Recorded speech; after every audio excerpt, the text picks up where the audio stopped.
circumstances or situations. A new report being submitted to Congress points to plenty of problems at the Internal Revenue Service. The IRS is still too slow to process amended tax returns, answer taxpayer phone calls, and resolve identity theft cases. That's according to an independent watchdog within the agency. The organization sent a report to Congress Wednesday that the backlog of unprocessed amended returns has quadrupled from 500,000 in 2019 to almost 2 million in October last year. And taxpayer correspondence and related cases more than doubled over the same period from almost 2 million to 4.3 million. I'm Julie Walker. A big coaching announcement in the NFL. Six-time champion Bill Belichick reportedly has agreed to part ways with the New England Patriots after a 24-year run. He won more than 300 games in New England. News and analysis at townhall.com. The Securities and Exchange Commission has reluctantly approved trading of the first exchange-traded funds that hold Bitcoin. The agency says it's still deeply skeptical about cryptocurrencies and did not approve or endorse Bitcoin in its decision. An exchange-traded fund is an easy way to invest in assets or a group of assets like gold, junk bonds, or Bitcoins without having to buy the actual assets themselves. Cryptocurrency advocates hope the development thrusts the once obscure corner of the Internet even further into the financial mainstream. That's correspondent Jeremy House. Ukrainian President Zelensky has ruled out a ceasefire in his country's war with Russia. He said today that Kremlin's forces would use a pause to simply rearm and regroup before then overwhelming Kiev's troops. Dow futures are down slightly this morning. More details at townhall.com.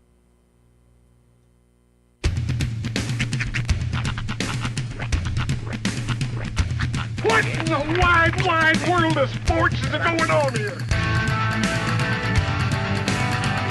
I promise you, whatever scum did this, not one man on this force will rest for 1 minute until he's behind bars. Now let's grab a bite to eat. Yeah, come on. I feel the hot wind on my shoulder and the touch of a world that is older. I hit the switch and check the number. I leave it on and then I slumber.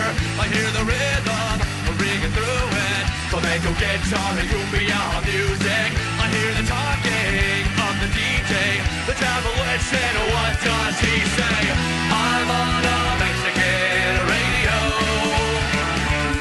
I'm on a Mexican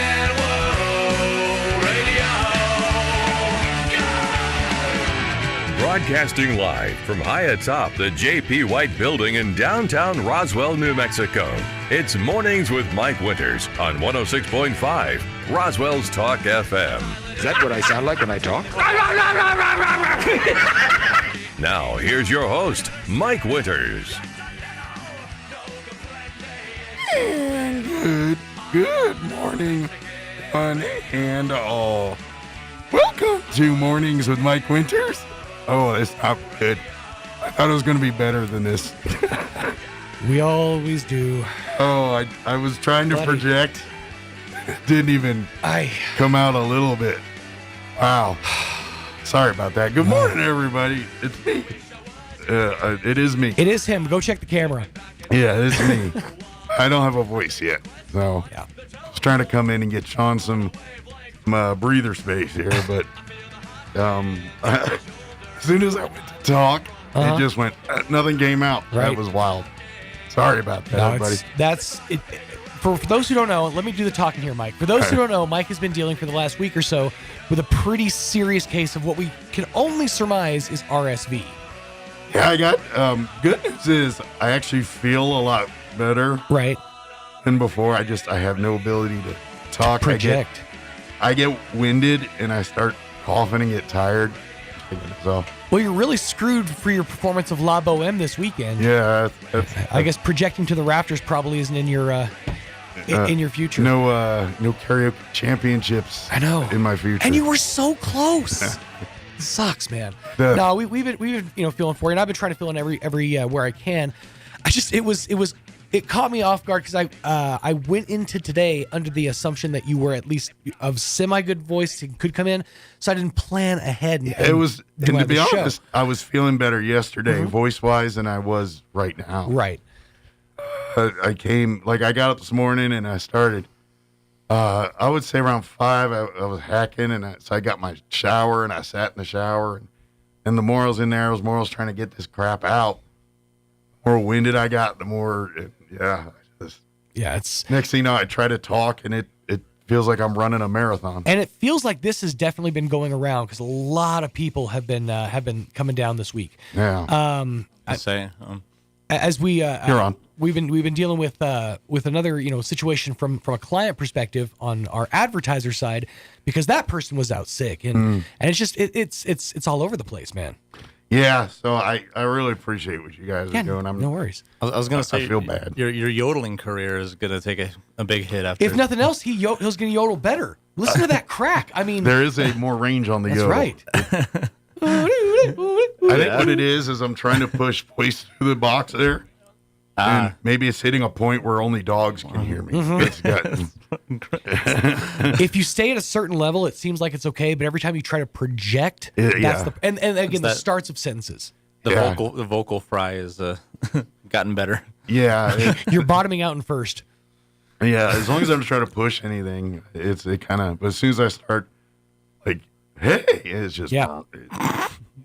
I'm sorry for no excitement here. But yes, we are going to power through. If we can get Mike through this hour, or at least part of this hour, because I think we're going to play an interview. Yeah. I will be caught up and can take over. Shouldn't be a problem. Yeah, you know what? Hey Roy, we had the folks from Communal Theater join us. Was that Friday? Yeah. Let's play that. Okay. He talks into the microphone. He's right there. He can hear you. I hear you, but you want the audience in on the conversation. Now, I'm curious. Do you think that you're still contagious? I don't. To be honest, I don't have a fever anymore. Right. I don't have headache and all of that I was having. Mm-hmm. I literally just have this 8-pound gorilla sitting on my chest. Right. Well, the reason I ask is, I've been starting to, and I've been hyper aware of like how I feel. So like I've been like noticing there's a little tickle in the back of my throat, a little slight cough. It's not that big of a deal. I'm just noticing it. I'm wondering, it's like, we haven't been around each other enough. And I Lysol'd the bejesus out of this room after you left yesterday. To be honest, it came in like a lion. It was like I was feeling good, and then I wasn't. It wasn't like a buildup. It was like I woke up and my chest was filled with goo. My head was. It just wasn't literally a buildup. It was either I had it, and then I woke up one day just. Bleh. I'll put it this way: when you, it wasn't yesterday; it was the day before. I believe that you had come in for like 20 minutes. After you left, for just a split second, I sat there and said a thing I can't say on the radio. I was like, "Holy!" Like I don't think I've ever seen you this sick. Yeah, I don't think I've ever seen you in this condition. So that's really something. It does whoop your butt. It's kind of. I feel a lot better, honestly. I know I don't sound or have the energy of it, but compared to I was a couple days ago, this is huge. We'll get some hot tea, some lemon and stuff, and see if we can't settle the throat a bit. Been drinking a lot of hot teas and whatnot. So, but hopefully, it sounds like my energy level and all that. I think I'm fully back. It's just not quite there yet. Right. So. How's Kim doing and/or sounding? She's a couple days ahead of me. Okay. So she didn't have the voice as bad as I do. Right. Mine settled here and hit here, and I don't think she got that as bad as I did. Hers was more headache. She had coughing, but she could talk. I can't talk. You ever hold yourself back from saying something because you don't want to like tempt karma? Yeah. I'm going to tempt karma now because I'm probably going to be screwed for saying this, but I think I've only ever lost my voice or had like laryngitis like one time in my life. Yeah. And it was like way back when. So it's one of those things that like in my radio career, I really haven't had to deal with, but that's a nightmare scenario. I've had voice where it sounds like garbage. Right. But not to this point where it struggles to have a conversation. Oh no, I just thought of Bill Johnston auctions. I got to do that, don't I? I know, we've been putting it off. Oh, man. Does that start? At the 20th, they're okay for a minute. All right, But- maybe next week. Yeah, sorry, inside baseball, but Give me 10 to 20, 20. Time. well, that actually sounded fine. Yeah, well, I did low. I Yeah, slowed. if you go low, you're good. Yeah, problem is when I yell, I get high. So we can do a Stains Brown commercial. Yeah. But yeah, we probably hold up on the Bill Johnston for a minute. But yeah, we're gonna get through this. Don't you worry about that. I will say, I wish that you could have maybe dug around a little bit and I don't know, maybe found a 92.9, the brand mask. Oh. Maybe cross promote. But you know what? You do you. This is what was in the other room. I might have a heroin in her. I'm actually surprised. I was looking around for masks the other day, just when you would come in, because at that point I figured you were a little more contagious. Yeah. And it's very odd in a post-COVID world to be looking for and not find a mask. There's a baggie. The middle cabinet there. Mm-hmm. That's where I found them. Duly noted. Will note for future. Yes. So yeah, but and by the way, fairness though, these are not designed for people with heads. Right. That's They're what I was. tiny. That's what I was just gonna say. If we could, for the next pandemic, plan ahead and get a slightly larger mask, Gene. I know you're not listening right now, but I know we're big-headed individuals, but not that big. You know, our moms drank when they were pregnant with us. All right, we're dealing with a situation. Right. We're a bit water-headed, okay? We are. Full truth on that. So, well, let's get the rundown. Let's get the interview going. Get you out of here. Yeah. And we'll go from there, man. Yeah, You want me to do the rundown? Yeah, I can do it. Okay. You got it? You want it? No, you go ahead. All right. It's only half written, so you go ahead. All right. We're gonna replay that interview we had with the Roswell Communal Theater, talking about the Savannah Sipping Society. Yep. Which is coming up this weekend and next weekend. Yes. So I'll play that for you here in a bit. So you don't have to listen to Broomhilda here. In the 8 o'clock hour, about 8:15, Sean's going to call Bob Power. Oh, is it a phoner? It is a phoner. Thank you. And, I left my sheet on the printer. But there's not one but two dances coming up in the next couple of weeks. Mm-hmm. He's going to promote. So, Sean will talk with him. And then in the 9 o'clock hour, about 9:15, Crystal Noble with the Humane Society is going to pop in. I got to give $5. That just reminded me of it. Oh, I bought a. Oh, that's right. I bought a crock pot. I'm not crock pot. The stupid thing called instant or like a Dutch oven. Dutch oven. Yep. Thank you. That could not come to my brain. And so I got to get rid of that. But he threw a blanket over her head and farted, and now he has to give her $5. That'd be the nicest thing I could do. Here's $5. Clean yourself up. Least I could do. $5. You know what? Weirdly, over the last couple of days, for some reason on one of the HBOs, they've been showing marathons of The Sopranos. Yeah. At like 10 o'clock every morning, and I just put it on that channel and let her go, and I'll sleep or whatever. But so in between naps and things all week, I've been catching snippets of The Sopranos here and there. I forgot how good that show is. It really is a well-made show. It's like going back and watching The Wire. Yeah. Again, it's like a lot of the tropes and things that happen in TV shows and movies today are because they happen on The Wire, so it feels a little cliche, but it's so well done. Same thing with Sopranos. Oz is another one that people sleep on. The jokes get made, the Welcome to Oz and all that, but that's a really well-made show. HBO was really in the pocket there in the late 90s, early 2000s. And the thing that gets me, too, is that watching The Sopranos in 2023, and you know how the world we're in now, and then I'm thinking, wow, just 15 years ago, this show was out. Right. I don't even know if they put a show out like that today. Just the stuff just their language, the way they talk.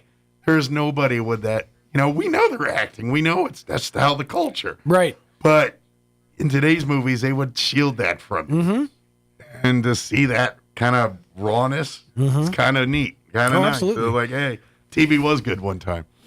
And just for the future, just make sure you leave the gabagool alone in the fridge, all right? It's a point of concern. There's one thing. Save after you, Guma. Exactly. There's one thing I did want to get your perspective on, and I know we got the interview, but we haven't got to talk about it all week. Eastern New Mexico University won their division for the Metallica marching band contest. I thought I heard that news story. Yeah, that was huge on Facebook. It said so. It's they won $40,000 for their for equipment and stuff for their future performances. Take a stab. Mm-hmm. And they did like a 4 or 5 song medley. Yeah. Of course, Puppets was in there because of the whole Stranger Things. Mm-hmm. They finished with Sandman. Right. But in the middle of that, they did Fade to Black. Okay. And the way they composed it and performed it and converted it from the brilliant song it is to to a band piece. And that's the reason why they won. That's hard to do from a instrumental perspective, to take that's like Fade to Black, which is one of the most evocative songs of Metallica's entire discography essentially, and to put that into an instrumental form, that is really well done. It's a pretty instrumental song anyway. There is words, right? But it's one of their 12-minute jobbers where they have some of those songs where they don't talk at all. Fade to Black it's on their Ride the Lightning album, and it's a melodic piece from a heavy metal band. With heavy metal, it's if you listen to it, they put it out in like 84. Right. I want to go back and rewatch their performance, because it was, from what I remember, it was absolutely phenomenal. But yeah, congratulations to Eastern New Mexico University. Huh? What was the song they played? Fade to Black. It was right in the middle. For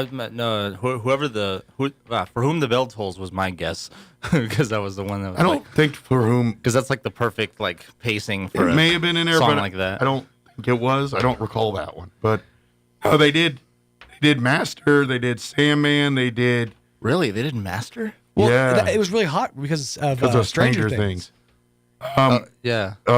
Fade to Black, I feel like I'm missing one in there too. But I feel like that's a little bit much for a band. I guess not. For the other college band, so I guess I can handle it. Metallica listed or gave all the bands all the songs that they were allowing them to take and make their own. So Metallica provided all the sheet music to all the bands. And then so I'm not sure if they gave them the whole library or just said these 30, 40 songs. Right. I'm not sure, but okay. So let's probably get the hour going. Right. I'm spent. 7:20. Let's get your weather and then take a quick break. And I'm going to play the interview with the Roswell Community Little Theater on the other side. Don't go away. I'm meteorologist Steve Hamilton with your Pecos Valley weather. Low pressure and a cold front moving through today. That'll bring us gusty wind at 45 to 55 miles an hour. Watch out for some areas of blowing dust. We'll get partly cloudy skies and highs in the upper 50s to about 60. Overnight, some lingering cloud cover, getting pretty cold, low 20s, and it will stay a little windy. Sunny and low 50s for the afternoon high on Friday. That's your latest forecast. I'm meteorologist Steve Hamilton. Bring in the new year at your locally owned and operated Big O Tires. Now through January 28th, instantly save $100 on our exclusive line of Big O brand tires. Plus, take advantage of our Winter Healthy Car Special for just $29.95. Hurry, these savings won't last long. Make an appointment online or visit your local Roswell Big O Tires today. Big O Tires, the team you trust. Score a touchdown at your next tailgate with La Poblanita Party Tostadas. The perfect chip with the most satisfying crunch in the game. Flavored just right with El Charro's signature seasoning, it's the dippable chip that bites back. Make game night a winner with the chips everybody talks about. The chips that make bland salsas better and good salsas great. Snag a bag of La Poblanita Party Tostadas at your local grocery stores all over southeastern New Mexico. And get the party started with La Poblanita Party Tostadas by El Charro. They're all that and a bag of chips. At one point, when Jesus was teaching the crowds, a rich young ruler approached him and asked how he could inherit eternal life. Jesus told him to follow all the commandments, which the young man had done. Then Jesus took it a bit further and told the young man to give up all he had and follow him. He knew the young man was holding on to something. The man walked away dejected, knowing he wasn't willing to give up everything. In a poem titled Treasures by Martha Snell Nicholson, she writes these words: "One by one he took them all from me. all the things I valued most, until I was empty-handed. Every glittering toy was lost, and I walked Earth's highways, grieving, in my rags and poverty, till I heard his voice inviting, lift your empty hands to me. So I held my hands toward heaven, and he filled them with a store of his own transcendent riches, till they could contain no more. And at last I comprehended, with my stupid mind and dull, that God could not pour his riches into hands already full. Join us at the Country Club Road Church of Christ for worship at 10 a.m. on Sunday, located on the corner of Country Club and Washington in Roswell. Here's a Mornings with Mike Winters fun fact. 47.2% of all statistics are made up on the spot. Is this true? I'd say chances are about 50%. Here's Mike Winters. And good morning. It is 22 minutes after 8 o'clock, and joining us in studio this morning from the Roswell Community Little Theater. Well, Denise is back with us, but usually you're wearing a band booster hat. That's true. I normally have my band mom hat and my cowbell. But now she has her thespian hat on today. I'm But- theater. It's invisible. Yes. But, I'm theater Denise Theater today. Denise, but Denise Samuels and Dan Coleman back. Well, Dan always with us with his Roswell Community Little Theater hat. Yes, here. sir. You good morning. got it. How are Good y'all morning. doing today? Happy New Year. Happy New Year. Good deal. Well, you guys had a pretty good 2023, I think. Over you guys were, as far as the community theater. I mean, almost every month there was plays or some kind of event happening at the community little theater, and guess what? 2024 is no different. That's right. It is More just of the same. There you go. And repeat. and repeat. Yes. Exactly. And so we are 4 days into January, or 5 days into January here, and we're about a week away from the next Roswell Community Little Theater production. Yes, here. opening night, Yeah. Friday, January 12th. That's right. The Savannah Sipping Society. I almost wanted to say tea in there for some reason. Like, no, there's no tea. What they're drinking is not tea. Yeah, that's they might be spilling it, but they ain't drinking. There you go. That's right. Look at him. I see what you did there. I like I did a play that. on the kids there.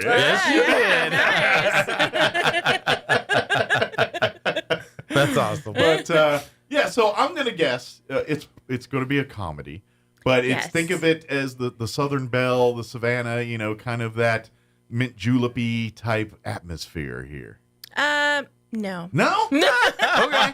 So when I hear Savannah Sipping Society, I think of Gone with the Wind and all that. You think kind like of, Pinkies yeah, Up, right? like Yeah, I declare and all that. These kind of aren't thing. quite those ladies. A lot of fanning and I do declare and all that. There is a lot of fanning. It's hot in Savannah this time of year. It is too. There is a fan, yes. Although they don't do any good because it's so muggy in Savannah. Oh, like it's just for we're Just sure. moving there's around no the hot, respite. muggy air. Yeah, That's air Right. conditioning is your only respite in there. But so give us a spill the tea. Give us a little background on what the Savannah Sipping Society. Give us just a kind of what was set the tone for the play. Here. Sure. So the main theme of the play is friendship. Okay. And one of my favorite lines in the play, and we've put it on our posters, is "It's never too late to make new old friends." Ah. And the story is based on these 4 women, all from kind of different walks of life. Okay. Probably wouldn't normally be friends. Okay, that's true. So not necessarily like your Southern Belles and things that you would think of Savannah No. Sipping Society. They just happen to be 4 ladies that happen to be in Savannah. Yes. That's exactly right. And they 3 of them meet at a yoga class. Okay. That they were like, oof, no, we don't want to do this yoga. And so they end up having a happy hour at one of their houses, and they just, all 4 of the ladies are at kind of a crossroads in life. Okay. there you go, yeah, like a starting point. Like are they younger or like I'm gonna say because of refreshing old? So I'm gonna guess these are probably ladies that maybe 40s, 50s, like that are kind of. Yes. That's exactly the age they've range. experienced some life. Yes. But they've got a little life left to experience here. Yes, kind of. and Absolutely. and they're trying to figure out where they go next. Like he said, they're each at a crossroads. Okay. And trying to figure out, okay, well, what's next? What do I do now? And they kind of come together and support each other in that. And one of them declares herself the life coach, and she's going to help them with these experiences. And it gets pretty hilarious, the things she has them do. She, with probably the messiest life, is going to lead all the rest of them in how they're supposed to be. Gotcha. So it kind of like if you're a fan of like the buddy comedies, like especially like right now I'm thinking a lot of like the Jane Fonda and those where they get like the 4 older ladies Yes. doing they go on the adventure. You know, there's Yes. several different movies that that clique has kind of done. So this feels like it's kind of in that vein of that kind of story, kind of like that, where it's a coming of age story for 4 ladies, and as they kind of navigate their way through life, and they kind of find common ground in their opposites attract kind of thing. If that makes sense. That's a good way to say it. It's very cool because there are very comedic moments. Mm-hmm. There's very touching and heartwarming moments. Like it's kind of this roller coaster of emotion. They go through the drama, you know, either about love or a medical thing, or maybe both. I don't know. Yeah. But you know, all the above. Yeah, right. And then the other women kind of are the rally and support for that person. Yes. kind of Yes. thing. Yes, Very, sir. you know, and through and these are those type of stories that comedy does come through tragedy type. You know what I mean by that? Where like, That's right. yes, we're dealing with adult moments in life, but we can still find the humor in it a little bit, if that kind of like a Steel Magnolias type, where it's very at the end you're crying your eyes out, but you know, the ride there is kind of funny. You know what I mean? That's Right. And these ladies, the cast is amazing. They're doing a great job. They have really embraced their characters. Good deal. And So are you guys in it, or are you guys directing, or what's your role in this one here? yes, I'm directing. This Okay. is my 3rd play All to right. direct, Good and deal. Dan is assistant director. Okay, so you guys are behind the curtain for this one. So Yes. well, technically in the audience, but Yeah, I know in where you front guys of sit. the curtain. But, Right. Yes. but behind, in front, but behind. If There that you makes go. sense. That's right. That's right. In front, prodding from behind. That's right. Yes, that's it. Like a general, you know. There you in go. the rear with the gear, but pushing them forward. There you go. Right. But well, and of course, I'm kind of curious for you guys, because you guys do both. You guys are, you know, on stage and behind stage. For you personally, what's more fun? Is it?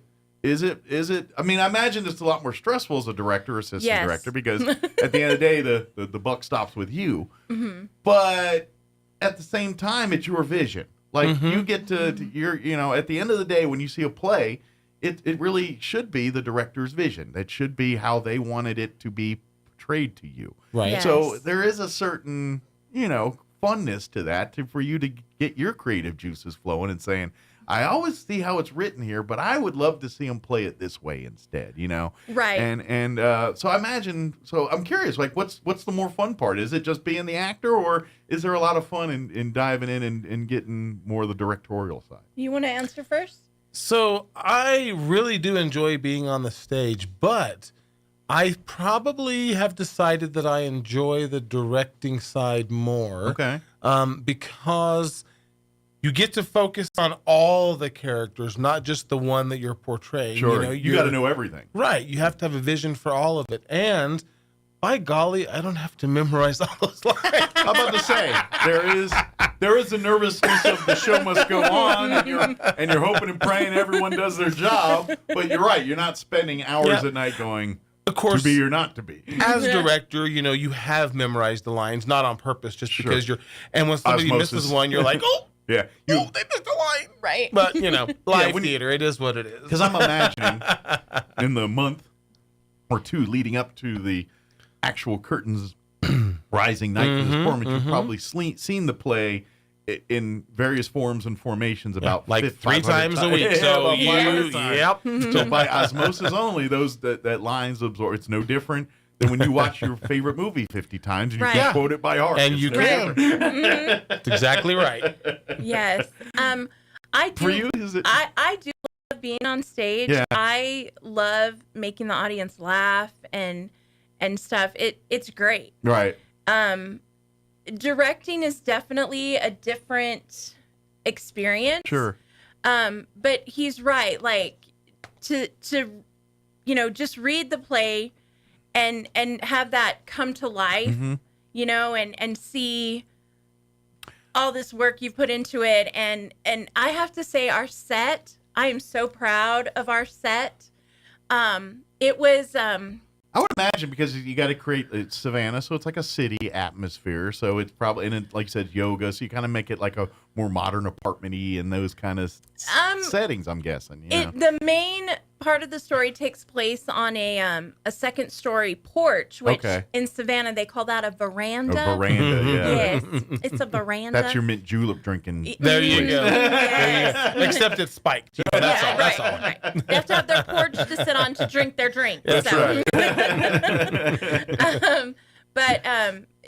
Yeah, just seeing all of that come together, and it's so rewarding. Sure. Plus, Savannah's a historic town. Yeah. So to make it sell it as Savannah, it's got to have a certain look to it. You know, the weeping willows and that kind of. You know, that's that part of Georgia. That's just the way it looks. That's right. You know? You have to have greenery, and you have to have yellow clapboard siding and green shutters. You know, this is Savannah, right? Yes. It's like Ichabod Crane meets George Jetson. It's like modern and old kind of that mixed in would together. be an interesting story. right. There you go. Savannah's a little like that, you know. It You is go a little like that. Down one street, it looks like 1860s. You go down another street, it looks like 2020. Futuristic. Yeah, that's valid. Yeah. But is it a lot of like, you know, does this one, because some plays, you know, you're 1 minute you're in a house, the next minute you're in a park. I mean, is this one kind of where there is a lot of that, or is it pretty much, you know, in the apartment on the veranda kind of stuff, where that makes it a little easier? Most of their time is really spent on the veranda. There's a couple of little vignettes, but majority of their time is happening right there. And that's where that's for live theater and things, because, you know, obviously you watch movies, they do, you know, that's done with sets, or they build it, or they film it at some place, where on a stage live theater, you got to create that entire world on whatever the dimensions of that stage absolutely. are. You know? And, you know, so one interesting thing when you come to see this play is notice that every time they're drinking a different drink, they have different glasses. There's different glasses for each of the types of drinks. And so we have a large dishware budget on this one. Well, and decorum. and to be honest, decorum dictates. If you're going to be serving a drink, it has to be served in the proper glass. Exactly. You know? And of course, in Savannah, they're going to be proper, at least in the glass. Exactly. Right. Because if you come in serving martinis and beer mugs, you're going to have a problem. That's just It's not acceptable. Not acceptable. No, Look, that's a margarita glass. Not That's right. Exactly. Yep. So, but and that's it's that cotillion type, you know, formality. There you go. These are the same folks that, you know, why you have three forks sitting here and why. Right. Exactly. And there is one character, it's her veranda, and she tries very hard to be proper and Proper Savannah. Right? Yes. Society girl. Yes. Yes. Her grandmother has dictated that to her. So Absolutely. Well, that's the heart of that type of you know, mindset. That's kind of where all of that culture comes from, is in that area. That's right. That's right. Kind of, you know, but so that's, to me, that's the fun part when you get, because you're kind of doing, especially like Savannah is one of those unique where it's always a period piece, even if it's not a period piece. Right. If that makes sense a little bit. It's always got a certain set in time. So. Yeah. Was this one of those plays that you had, because for folks that don't know, whenever the community theater or any theater company for that matter puts out a play, they have to pay rights to do the play. That's correct. The person that wrote and created the play gets paid for every time somebody does a performance there. That's right. However, with that history, you know, when you get to Disney and some of your bigger companies that, you know, like anything that's got Disney written on the front, they're very stringent and meticulous on how you present that to the audience. That's true. Where other plays, they're maybe not from your Andrew Lloyd Webbers or people that make six figures writing these things. Yeah. You know, Maxwell Sheffield. Oh, wait, that was a TV show. They give you a little bit more creative freedom on direction and settings and costuming and things. For this one, was this one that was you guys had to follow to the T, or did you get a little creative license on this one? there were some author's notes that we had to follow, but it wasn't real restricting. Gotcha. So they gave you a little room to play. Yes, absolutely. Like they're not telling you the dress must be white, the tone must be this. But they do tell you that women must be played by women. Mm-hmm. They are strict about the male and female roles. Okay. So no Shakespeare in the Park here for this. Right. Or Monty Python, where they multiple. Some of the playwrights are strict about that, and others, aren't. But and I get that for some, because you don't want it to, because sometimes it can take away from the story if you're trying to do a certain. And this one feels like it's an emotional story. A little bit, And you don't want that taken away with a dude playing a Southern prim and proper. Belle. Yeah. There you go. There you go. Just don't work. You know what I mean? That's right. That's funny. Well, so to kind of tie in with our theme of the Sippin' Society, we're going to have like kind of a special event at the theater. Okay. During every play. Okay. During intermission, we're going to have a wine pull. Okay. And so what that is People just said, wait a minute. What? Wine? Yeah, they're Yes. like, having we wine? will have wine for no. There's gonna be a Perth the audience, like, we're going to the wine pool tonight, and there's a play that happens to go on. There you go. Hey, whatever gets them there, it doesn't matter. Get in Certain the people seats. just Get say, in the seats. "You see there's a wine pool this weekend?" We'll even serve some cheese straws in the lobby if that gets you there. Oh yes, put those cheese straws out in the lobby. Yes. Anyway, so what we'll do is it'll kind of be a blind pull. Be different bottles of wine in bags, and it could be fancy wine. It could be not so fancy wine. Could be. And See, these are the ones where you could get some of like your bougier yes. wine people. Yes. Because they get all snooty about it, and you're like, that's $2 Chuck. That's right. Some of it will be Walmart wine, but some of it will not. Right, so there you go. I mean, if the bag is a box, maybe pass on that one. Just saying. If it's square. No, I don't know. I've seen some people, they're like, no, I go to Sam's and get that box wine. It's pretty good. I've got relatives that they are a little bougie, but they drink their box wine. They drink that box wine. Well, there you go. Okay, so we got to get at least one. And there you go. Got to do it. That don't stop nobody. Oh, gosh. But yeah, so during intermission, we'll be selling that, and they can pick whatever bag they want, just as kind of a fun tie-in. Plus, it'll be a little date thing. Like if you want to make it like a date night thing, that'll be a little extra, little bit more just fun to your date night there. Yes. Absolutely. Get a bottle of wine together, kind of thing to And, take home for the evening. And definitely bring your friends. I mean, Absolutely. it's such a great story about friendship. Yeah. And take your friends and do the contest. Oh, yes. We have a contest going on Facebook right now. People can win a free ticket. Do you want to talk about that? Sure. So we have posted. You have one winner already, I think. I saw on the Facebook. Well, one contestant. One contestant. Yeah, one contestant. I saw the photo. So we've got Savannah Sipping Society. The signs are about yay big all around town, kind of purple Savannah. So you go around town, you find those signs, you take a selfie in front of one and post it on the Facebook page. Okay. And is there a tagline? They just post it on the Facebook page. If you find the photo or find the sign, that's work enough for you. That's so right. Take your picture, selfie in front of the sign. That's right. Upload it to the Facebook page. Do you do a hashtag something or another? You would probably do hashtag RCLT so that we'll see it. So you see it wherever you go. And each of those people who do that will be entered into a drawing, and we're going to give away a free ticket, a free admission ticket. That's right. Or possibly a couple, depending on how many entries we get. And I'm warning you right now. So so the play performances will be next Friday, Saturday, and Sunday. The 11th. Let me get 12th, 13th, and 14th. Yes, and then the Friday, Saturday, and Sunday after that. Correct.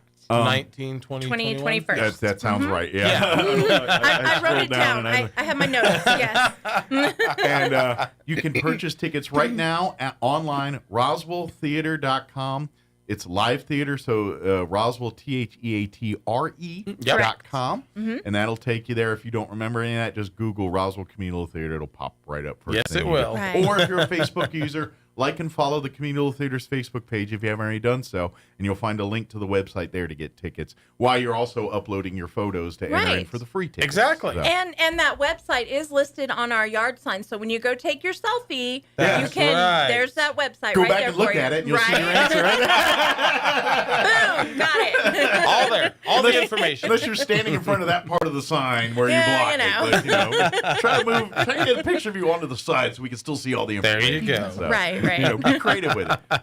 Depending on, maybe do a cartwheel or something next to it. Hey. Depending on where they are, if you put you in the road, be safety first. But, Yes, you know what I mean? yes. Don't get run over. Okay, got it. But plan, market, get your and here was what I was mentioning first. once the first show happens and people see it, the other shows get popular quick. So it might be, especially if there's only one day in the next couple weeks that you're free to do this, get your tickets now. That way you don't have to worry about the chance of it selling out. I'm telling you, if there's a way to get you in that theater, they will do it. But that's right. But don't save yourself a little bit of headache and just pre-order now. That way, especially if you're like, I'm not available till weekend 2. Great. Right. Get your tickets right now. That way you have them. You can pick them up. We'll call as soon as you show up that night of the performance there. They'll be waiting. It'll be ready and waiting for you, and you don't have to worry about it. Now, if you completely space cadet this one out, and Friday night next week rolls up, and you're like, oh, I forgot to get tickets. Roll on up. We'll get you in there. Don't worry. Right. We'll make it happen. But we'll give you a cheese straw. Yes. But maybe give Dan and Denise a little less stress on their lives by pre-ordering some tickets. There you go. And so they can, because I know the world. And we're the land of manana, and none of us buy anything in advance. We wait till hours before to do these things. Yes. That's right. And then we scramble. Like, well, you don't have to. Right. Like, you could literally, like, what if you botched Christmas?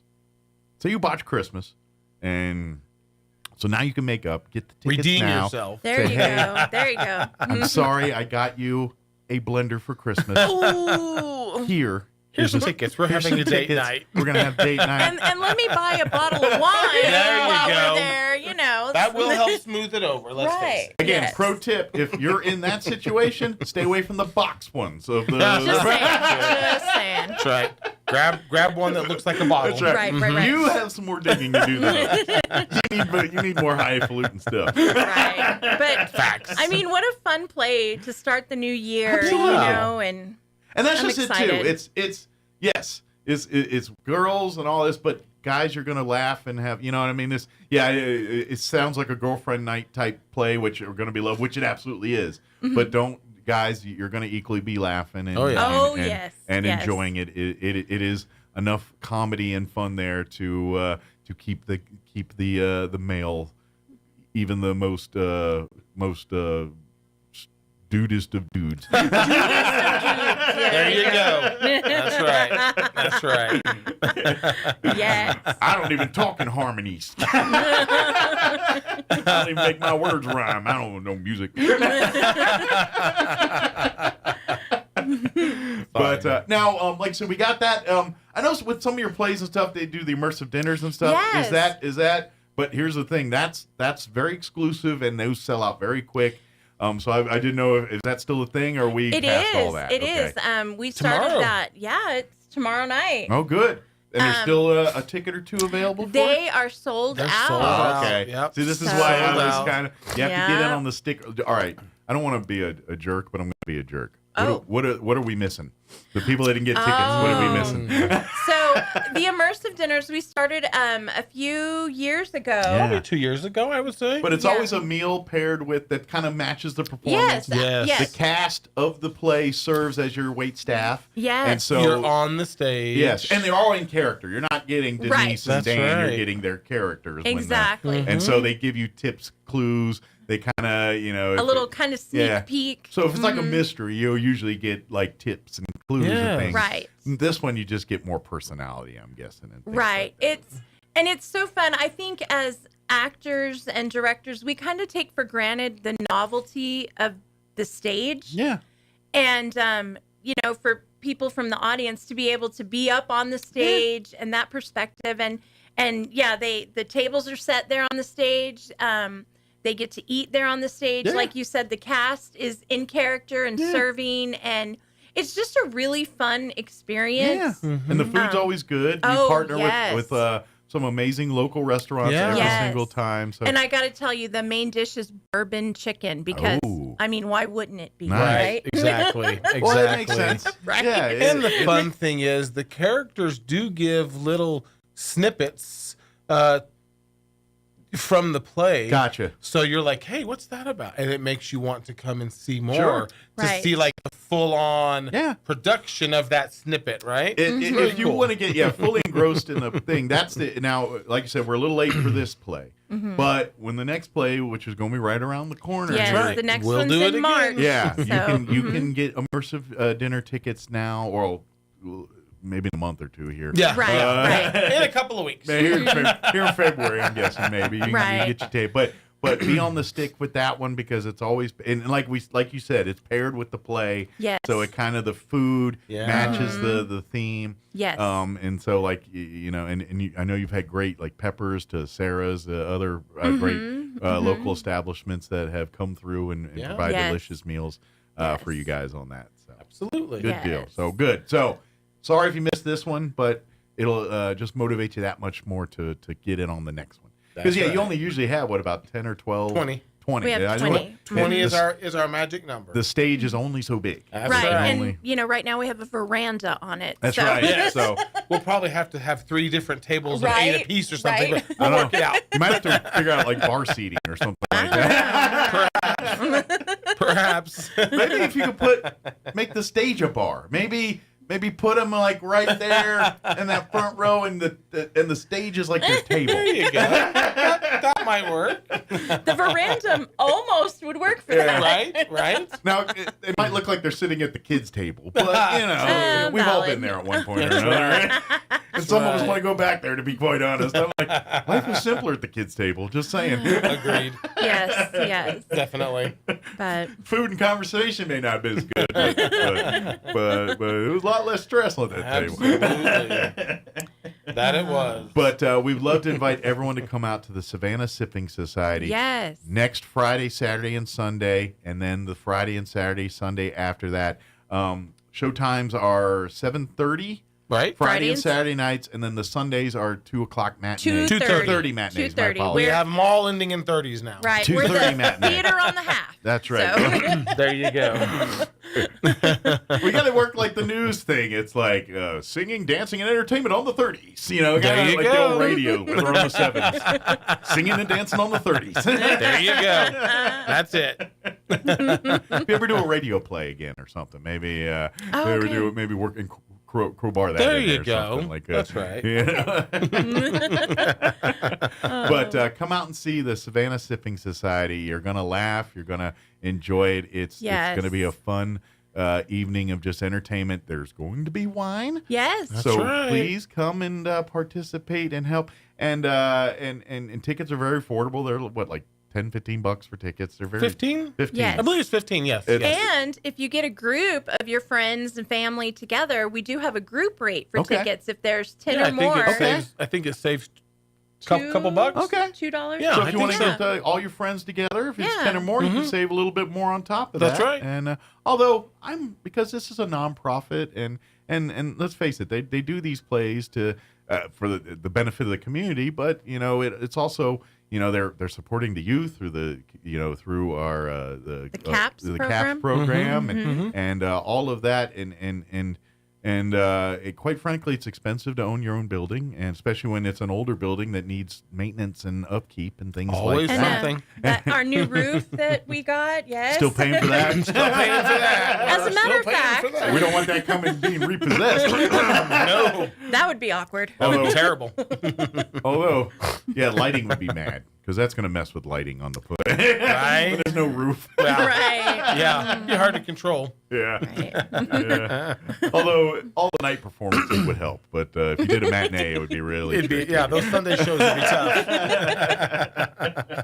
But so if you'd like to support, please, and be honest, if you want to get more involved, if you want to be a part of the next production, right. either and not necessarily acting, On we stage, all think of acting. backstage, lobby. Yeah, but if you love building things, they need people to help with Yes. set Yes. design. Absolutely. If you love sewing and creating and clothing and things, costuming and stuff. If you're Yes. great at hair and makeup, on you have some great volunteers on you. show nights that come and bail you guys out, but they could always use more of them because Oh, yes. those people have lives too, and they like to do things on a Saturday night sometimes, and they can't be at every single play sometimes. Right. Right. So And to have that, and then sound and lighting, if I you was like that, just about to that. say, yes, definitely sound and lighting. There's a lot of And, ways you can volunteer, or even just as an usher, helping, when they come in, greeting them, taking Right. tickets, Yes. helping with the wine or various snack Yes. vending or any of the stuff that's kind of part of the night's experience. It takes a volunteer to make all that go.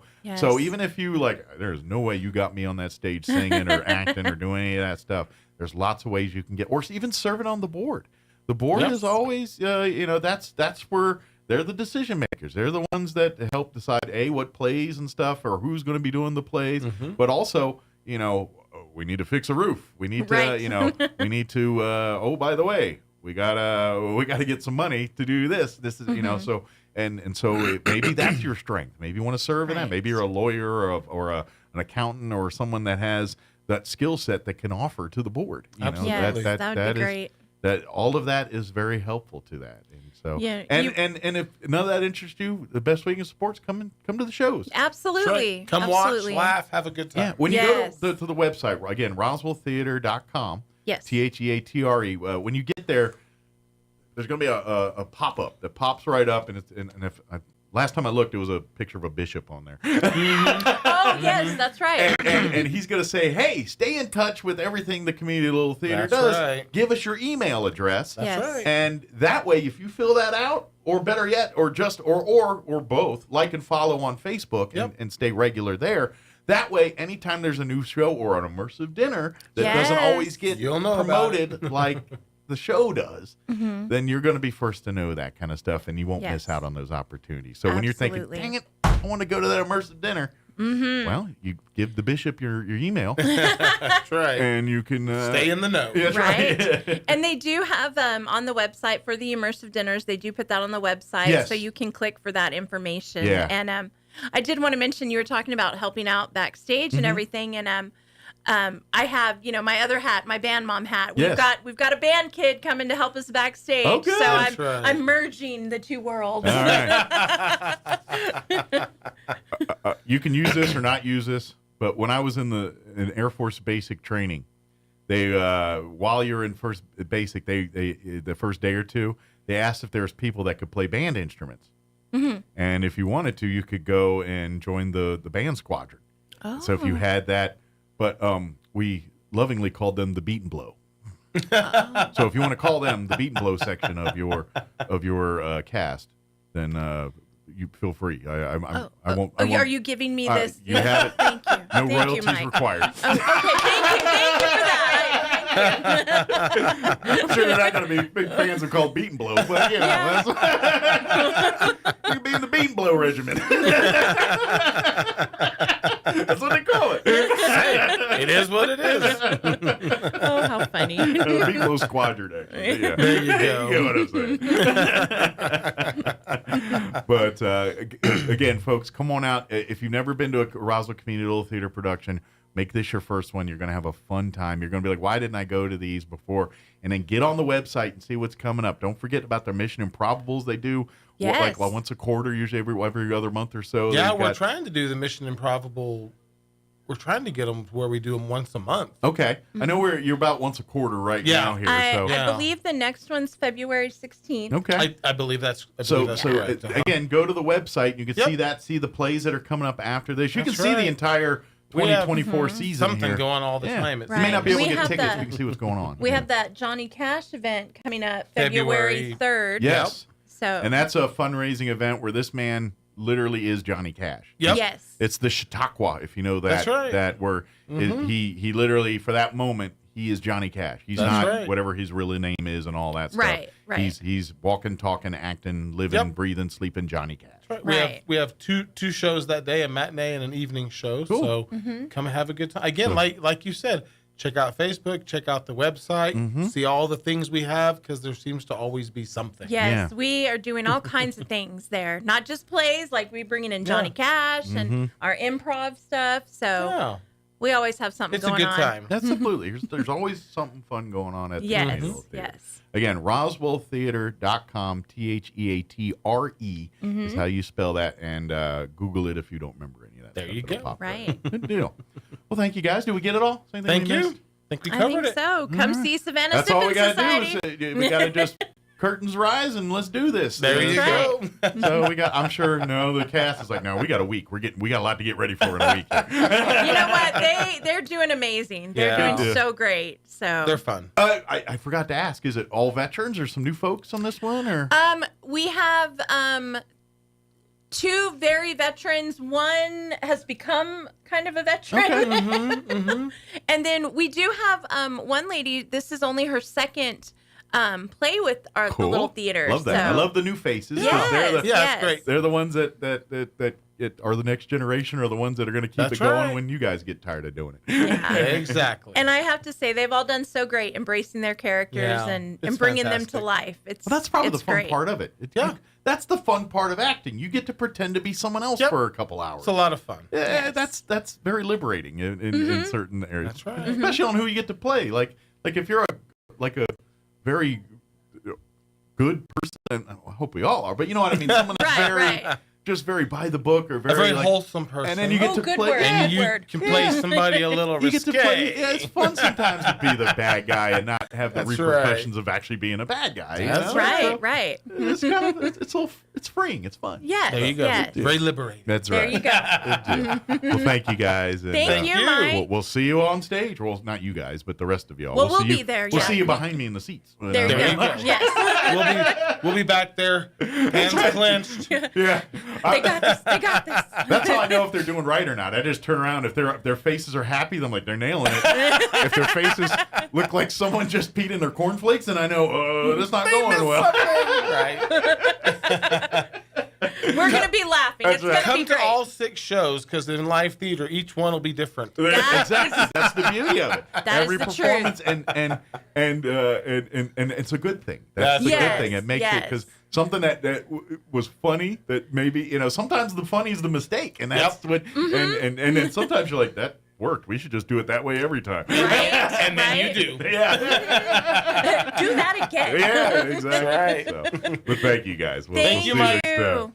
All right, it is 8:58. Let's do a quick news update before, more news. Don't go away. You're listening to brought Mornings to you with Mike by Winter. Big O Tires in Roswell. Ring in the new year at your locally owned and operated Big O Tires. Now through January 28th, instantly save $100 on our exclusive line of Big O brand tires.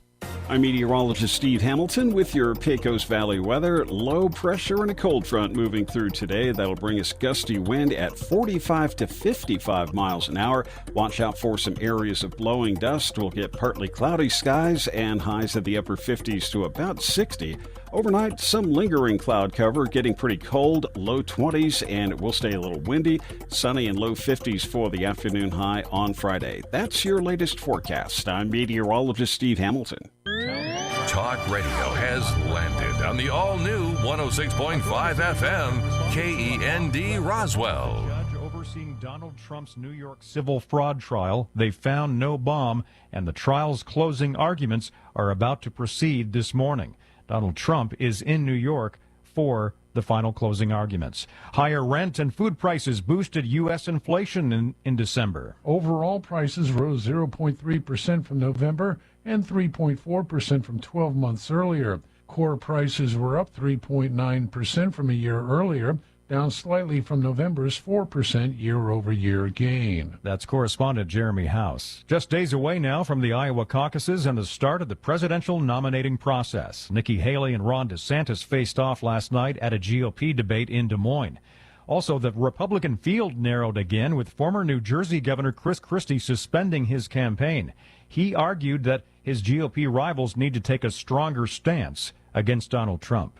When Iowa voters caucus on Monday, they will be facing record cold. Chris Hahn is at the National Weather Service. We have a high temperature of 1 degree on Monday, though with fresh snowpack, we're expecting those actually may be on the high side. So we may not warm above 0 degrees on Monday. 4 people were swept up in an avalanche at a California ski resort near Lake Tahoe, killing one of them.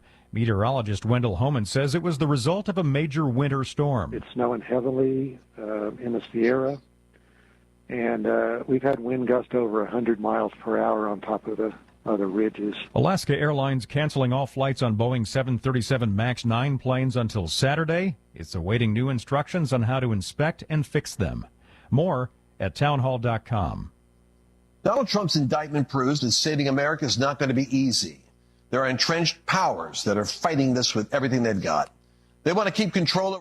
Here's an important message from the Diabetes Solution Center. Do you like pricking your fingers to test your blood sugar levels? No one does, but it's important to maintain your health. And now, by wearing a small remote device called a continuous glucose monitor, or CGM, you don't need to prick your fingers anymore. It's easy to use and helps you make more accurate diabetes treatment decisions. If you are testing your blood sugar 3 or more times daily, injecting insulin, or using an insulin pump, call the Diabetes Solution Center right now. And if you have Medicare or most major insurance coverage, you may be able to get a new CGM at little to no out-of-pocket cost. Shipping is free, and we'll even bill your insurance company for you. If you are testing your blood sugar 3 or more times daily, injecting insulin, or using an insulin pump, call the Diabetes Solution Center right now to learn how to end the painful finger sticks and get your own continuous glucose monitor, or CGM, at little to no out-of-pocket cost.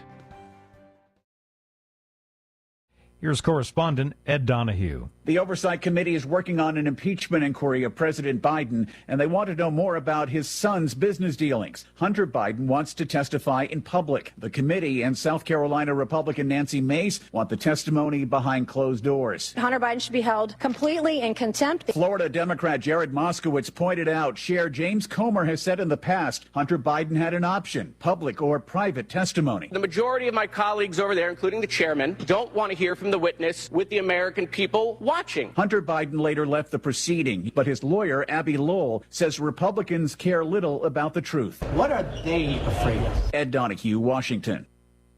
News and analysis at townhall.com. I'm Greg Clugston.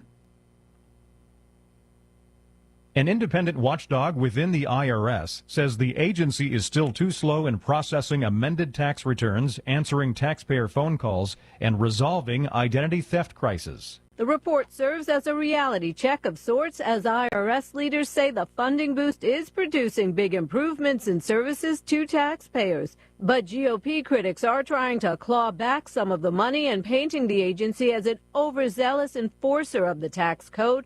The IRS originally received an $80 billion infusion of funds under the Inflation Reduction Act. That report from correspondent Julie Walker. The United Nations top court has begun hearings on South Africa's allegation that Israel's war with Hamas amounts to genocide against Palestinians. Israel strongly denies the claim. Meanwhile, Secretary of State Blinken has been meeting with leaders across the Middle East. More on these stories at townhall.com.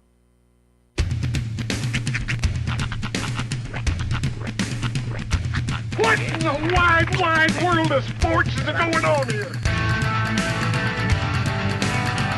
I promise you, whatever scum did this, not one man on this force will rest for 1 minute until he's behind bars. Now let's grab a bite to eat. Yeah, come on. I feel the hot wind on my shoulder and the touch of a world that is older. I hit the switch and check the number. I leave it on and then I slumber. I hear the rhythm ringing through it. Flamenco guitar and cumbia music. I hear the talking of the DJ. The travel listen, what does he say? I'm on a Mexican radio. I'm on a Mexican radio. Broadcasting live from high atop the J.P. White Building in downtown Roswell, New Mexico. It's Mornings with Mike Winters on 106.5 Roswell's Talk FM. Is that what I sound like when I talk? Now, here's your host, Mike Winters. And good morning, one and all. 6 minutes after 8 o'clock. Welcome to hour number 2. The Deuce of a Morning without Mike Winters on 106.5 Roswell's Talk FM. Happy Thursday. Welcome to it. Yes, it is I, not Mixmaster Mike Winters. Thank you, sir. I really appreciate that. We decided that in case you missed last hour, we decided to go ahead and give a old Squeaky the boot. For better or worse, we decided that it's probably for the best that he go home and feel better because he ain't feeling it right now. It's really not even feeling bad. It sounds like his energy's up. It sounds like he's feeling okay, but that voice, man, that's pretty good. Pretty funny. Yeah. Speaking of which, I think you might want to turn your mic down because you might have had to turn his mic up just so he can be audible a little bit. Well, it's about, and my cans are off. Like they're not off, but it doesn't sound right. If I'm on air, I can barely hear it. Okay. For some It weird sounded reason. it sounded just a tad bit like higher than usual. Oh, do I? Than it did yesterday. Okay. At least on my end. Well, I'm also talking over the music. Bring that in. But yeah, as I mentioned, it is with a greater set of mind that we're trying to kind of let Mike have the time that he needs, because otherwise, he's no good to nobody. If he keeps using that voice, he's going to use it completely up, and Yeah. we got spots to cut and stuff. So. I mean, I applaud the man. I'm not trying to be mean here, but I was when I heard his voice, I was like, "Why did you come here to work?" Like This is going to be a very, very like this is clearly still a problem. obscure reference. Yeah. But my daughter watches this show on YouTube called Battle for Dream Island. In this show, there's one of the characters is called Loser. Okay, and his voice is like this. He talks just like this. After he called me and we were having the whole debate about whether he should come in or not. Yeah. I hung up the phone and my daughter said, "Mike sounds like Loser." And I know what she meant. She knew what she meant. But it's really funny when there's a character in the show that she watches, and she actually has a plushie of the character Loser. So more often than not, I'm like, "Did you get your Loser?" And then people think I'm talking about her little brother. But it's terrible. Like she's really setting me up for failure in this scenario. But yeah, this morning Mike did kind of sound like Loser. But yeah, so Mike, hopefully you'll be feeling better, feeling back to your old self. Get your sea legs back, and maybe we'll shoot for tomorrow. I don't know. I'm gonna plan ahead and try to track ahead, anyways, just to make sure so that I can keep all the plates spinning. By the way, you can catch me right now over on 92.9 The Brand as well. So I'm Mr. Magic Man. That was a bit of a peek behind the curtains in the Sean's domestic life, a little bit. Yeah, a little bit. I tend to do that sometimes. The sister calls the brother Loser. Well, she calls the thing Loser, but people think that her brother is the loser in the it's complicated. There's also a winner, but she doesn't have one of those. She has Loser. She doesn't have a winner? No, You're not the winner? I can only afford one plushie at a time, man. These things are like, it's a very obscure show. These things have to be like custom made. You're like, I'm the breadwinner, honey. She got what she got for Christmas. She got Loser and she got 4. Yes, 4 is another character. It's literally just a 4. Are these like imaginary friends? Yeah, kind of. Okay. But not really. It's complicated. It's a whole YouTube thing. I won't bore the audience with that. But happy Thursday to you. Hopefully you are feeling better than Mike sounding on this here. This is yesterday. Actually, you should wear that mask. Well, what I was going to do was going to pull off, I couldn't find a 106.5 mask. I was going to do the mask reveal. Don't adjust your camera or don't adjust your computer screens. It's not Mike, it's me. But I thought that only works for the 3 people that watch this live. So, yeah, I digress. No filter on it either. Yeah, no filter. Yeah, these things. Although I think they just invented the filter. Here's what it is. And I think I'm just going out on a limb. These were ordered at the height of the whole, I don't want to wear my mask thing. So I feel like he bought these specifically to be uncomfortable and like a size too small. So that look, I mean, I put this on. Oh, for sure. It cauliflowers my ears. They're for Chinese people. Right. Well, easy. Not in that way, but. But yeah, so it's not a mask that normal people should wear, And the other thing is the screen printing on this Japanese people makes it very hard to breathe. Okay, quit while you're ahead. Makes it harder to breathe. It's a very effective. Yeah, I just noticed that now they're like they're making masks with like adjustable filters that you can put in now instead of just like a mask that you know. I'm pretty sure they're just going to keep adding letters to N95 because I saw one the other day. It was like a DKN95. I'm like, how many more letters do I need before I can breathe in public? And now they're talking about this. There's like a new, what they call it, J14. So now the new COVID strain sounds like a teen magazine. There's some people out there that got that. Come on, Roy, wake up. But I mean, it's Tiger Beat. What? Well, no, J19. It just feels like they're introducing new things for us to worry. And now I'm starting to sound like conspiracy theorist. Old man yells at clouds. But yeah, it's kind of infuriating. You think you're out of the water, and now they're reeling us back in. Yeah. Like everybody I've talked to about, how Mike's feeling has said the same thing is, I didn't know grown-ups could get RSV. But yeah, it's going around. What's the deal with RSV? What's the deal with you? So, feel better, Mike. It's kind of infuriating though. It's like when we gonna be safe? Doggone it. When's gonna be our turn? I digress. Happy Thursday to you. Hopefully yours going smoothly. Coming up here in just a few minutes, we're going to get Mr. Bob Power on the phone. He's got not one, but two big events coming up, and we want to make you aware, get it on your calendar, get it on your radar. So we'll be chit-chatting via the phone to Mr. Bob Power, which is why I was actually checking the cans. I'm going to need those, but the sound is just kind of off. So here's hoping. But that being said, 13 minutes after 8 o'clock, let us pause and get you up to date with, I'm going to give him a second to get over to the room, the local weather.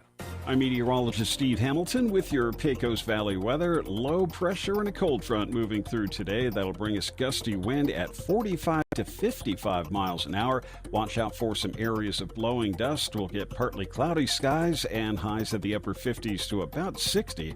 Overnight, some lingering cloud cover, getting pretty cold, low 20s, and it will stay a little windy. Sunny and low 50s for the afternoon high on Friday. That's your latest forecast. I'm meteorologist Steve Hamilton. Thank you, Steve. It aired out when I was trying to refresh the weather. It said 37 degrees, so I'm going to go with that. Let's see here. I'm going to have to try to load up WeatherBug. I think something's going on with the National Weather Service. Nobody informed me. For today, we're looking at windy conditions, 62 for the high today, but wind gusts up to 45 miles an hour.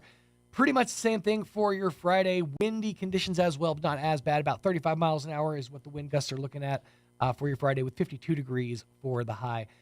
Pretty nice over the weekend, partly to a mix of clouds and sun on your Saturday and Sunday. 61 for both days, dropping down to just about freezing for your overnight. 25, by the way, for tonight and tomorrow night as well. So might be a good night to bring the plants and the pets, maybe even the husband inside. I know I make that joke all the time. All right, we're going to pause for a couple of minutes here, about 3 minutes of commercials while I do my best to get Mr. Bob Power on the phone. We'll be chit-chatting with him coming up on In the Morning without Mike Winters. Stay tuned.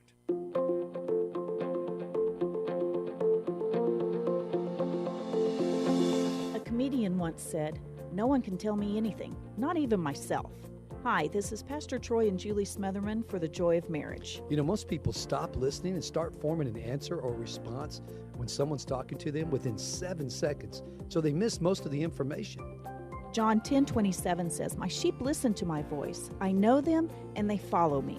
When Julie and I were preparing for this, she looked right at me after I spoke for a while and said, "What?" I guess we all have work to do in listening. But you know what? Just like learning to know God takes time and focus and to know His voice, it's going to take time and focus Hey, Bob. to really get to know our spouse and to really start enjoying and loving marriage. If you have any questions or would like further information about the Joy of Marriage Ministry, please go to jomconference.com. The crisp air is reminding us that time is going by so quickly. It's already a new season. Isn't it time that you've thought about putting yourself first? Hi, this is Dr. Sarah Usher at Carabelli Dental. Don't wait another minute. Come in and learn how you can replace that broken tooth with a dental implant. Now you too can have the confidence to smile ear to ear. Come see the team at Carabelli Dental at the corner of 9th and Main in Roswell, or call 575-622-4455. Need new windows for your home? Beware of the sales gangster. Jennifer from Trustmark Roofing and Windows here. A sales gangster is a window salesperson with the mobster mentality. They intimidate, bully, and fast talk you into buying their less than quality windows during a 3-hour pitch. Think I'm kidding? Call a few window companies and see for yourself. Or you can skip the sales gangsters and call Trustmark. We have fair, no-nonsense pricing on our premium windows, and our appointments take only about 60 to 75 minutes. Just long enough to listen to what you need, show you your options, answer your questions, and give you a straightforward quote. Then it's up to you. We can take a no just as easy as a yes, but I'll guarantee you this. No sales gangsters. Sound fair? Call Trustmark Roofing and Windows for your no-obligation spring window assessment. 575-755-7663 or visit TrustmarkRoofPros.com. Trustmark Roofing, we put people first. The Western Junior College Athletic Conference play is underway for your New Mexico Military Institute Broncos. The Broncos tipped off conference with a home loss to the visiting Howard Hawks Monday and traveled to Levelland, Texas Thursday to face the number 1 South Plains Texans. Your next chance to see the Broncos at home is Monday night, January 15th, when the Frank Phillips College Plainsmen visit the Cahoon Armory. Come out and root for your NMMI Broncos Monday, 6:30 p.m. Asian Market brings the flavors of the East to Roswell. The market side has lots of new and different items, including new sauces and noodles to enhance your Asian dishes, plus new snacks and more. And the restaurant inside Asian Market has all Nook's favorites from 11 to 5, like wontons, egg drop, rice or noodle soup, crispy calamari, and the best barbecue fried rice in town. Dine in or call ahead for easy pickup. And find Asian Market on Facebook for updates on open times and specials. Hi, this is Nook. Come see me at Asian Market, 5702 South Main in Roswell. Call 575-840-5309. Here's a Mornings with Mike Winters fun fact. Did you know you share your birthday with at least 9 million other people in the world? Your birthday isn't feeling so special now, is it? Here's Mike Winters. And good morning, 18 minutes after 8 o'clock. I apologize for the volume here, but we have to kind of turn it up a little bit. Because on the phone, we have Mr. Bob Power joining us this morning. Bob, can you hear me? Yeah, I can hear you. All right. How are you doing this morning, Mr. Bob? Just fantastic. Absolutely. How's your 2024 been so far? Your new year off to a good start? Well, it's been a slow start because I had some health problems, but I'm getting better and everything's working out good. Hey, that's what it's all about. You know, keeping your hands busy, that's really the important thing, right? The whole idle hands are the devil's playthings. So as long as you're keeping yourself busy, that's definitely going to help. And it sounds like you are keeping busy because you got a couple of events coming up that sound like they're going to be an absolute blast. Let's chat about them. Well, the first one is they're both dances. Okay. And we're furnishing a full dinner with each dance for only $5 a person. Really? Okay. Sounds great. Okay. The first one, we have a group called Aces and Eights. Ah, the Dead Man's Hand. They are fantastic. And we're looking forward to having a great evening and a good crowd. Absolutely. It says according to my information, you can guarantee that they'll get you on the dance floor. That's for sure. Absolutely. And so are we talking like classic rock? Are we talking more like rhythm and blues? What's the genre for Aces and Eights? I didn't hear that.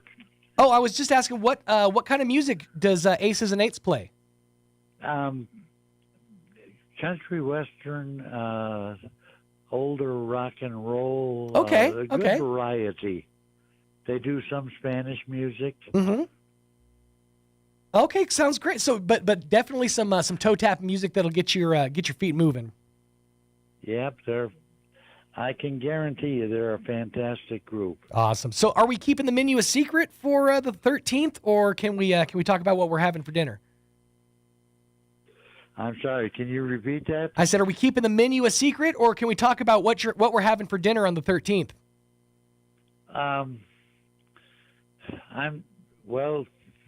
For the 13th, we're going to have fried chicken. Ooh. I don't know what we're going to have for the dance on the 20th yet. Right. But definitely something good on the menu. And fried chicken is always fantastic. You know, it's one of those home comfort foods that really hits you in all the comfy spots. Right. So that's awesome. That's coming up January 13th, and you said it's $5 at the door, correct? Right. And it's from 6 p.m. until 9 p.m. Okay, from 6 p.m. till 9 p.m., and that is going to be at 2801 West 4th Street, correct? Yes, Westminster Presbyterian Church in their fellowship hall. Excellent. Fantastic. And then you have another event coming up on the 20th that's, like we said, the menu's still kind of a mystery on that one, but another great band going to be taking the stage on that night as well. We have another great group that night, Cibolo Springs. They're also a fantastic group. You know, there has really been a swell of great local acts over the last, just couple of years. And it's great to see bands like Aces and Eights and like Cibolo Springs really getting, to shine and do what they do and get people's feet moving. Mike, I couldn't hear that. Well, I was basically just saying it's great to see all these new bands that have been coming out of the woodwork. Cibolo Springs has been around for a minute. Aces and Eights has definitely been around for a minute. And it's just nice to see that these guys are getting their chance to shine and get people to the dance floor. But like we said, it's at Westminster Presbyterian Church at 2801 West 4th Street from 6 to 9, and that's for both nights, right? On the 13th and on the 20th? Right. Excellent. And let me mention, I've been doing these dances for 18 years now, and we've never, ever had a problem. They're all fun dances, and the crowd all mingles and interacts with each other. And that's an amazing track record that you said you've been doing these for 20 years, and there's never been a problem, there's never been a fight or an issue. Right. That's an amazing track record. Well, I'm very proud of that record. Absolutely. Now it's happening on January 13th and January 20th. For the Aces and Eights, it's January 13th, and for January 20th, it's Cibolo Springs. Admission is $5 per person, and that's at the Westminster Presbyterian Church in the Fellowship Hall at 2801 West 4th. Now, if folks want more information, how do they get a hold of you? Well, they can call me at 575-910-4648. Okay. So 575-910-4648. Or you can also call Mr. Tom Blake at 575-420-3434 for more information as well. Well, Bob, it sounds like it's going to be a couple of great nights of entertainment and of fun. So I can't wait to see how it all goes down. Well, I can't wait for these dances coming up because they're both going to be fantastic. Absolutely, it's going to be a blast. Well, Bob, thank you so much for your time. I know you've got a lot on your plate, so I'm going to let you get back to it. But again, we'll keep talking about this on the radio too to get people in the know that these dances are coming up, and they're going to be hellacious shindigs, as they used to say. Okay, Mike, I appreciate you. All right, Thank Bob. you. Thank you so much for your time. We appreciate you, and we'll talk at you down the road. Okay. All right. Thanks again. That was Bob Power. We're talking about the big dances coming up January 13th and January 20th. The Aces and Eights on the 13th, and January 20th, it's Cibolo Springs. Happening at the Westminster Presbyterian Church in the Fellowship Hall at 2801 West 4th. And if you want more information, you can give Bob Power a call at 575-910-4648 or Tom Blake a call at 575-420-3434. Hey, 25 minutes after 8 o'clock on this here Thursday morning, we are going to, here in just a couple minutes, replay the interview that I had yesterday with Miss Janine Korn, best from the Travis County Federated Republican Women. It's a little bit of a tighter interview, so we'll get that on coming up here in just a couple minutes. As for right now, let's take a quick pause and get you up to date with some local news. Now, your Pecos Valley news update. I'm Jared Cirillo. As a reminder, most city and county offices around the region will be closed on Monday in observance of the Martin Luther King Jr. Day. That includes city administration offices in Roswell, Carlsbad, and Artesia, also Eddy County. Also in Roswell, the Public Library, Roswell Museum, Roswell Recreation and Aquatic Center, Adult Center, and Spring River Zoo all will be closed on Martin Luther King Jr. Day. The Nancy Lopez Golf Course at Spring River will be open on Monday. On Friday, the Artesia Chamber of Commerce held a ribbon-cutting ceremony for First Church Artesia, kicking off their special weekend celebrating their 120th anniversary, as well as a grand reopening on Sunday after a major remodel.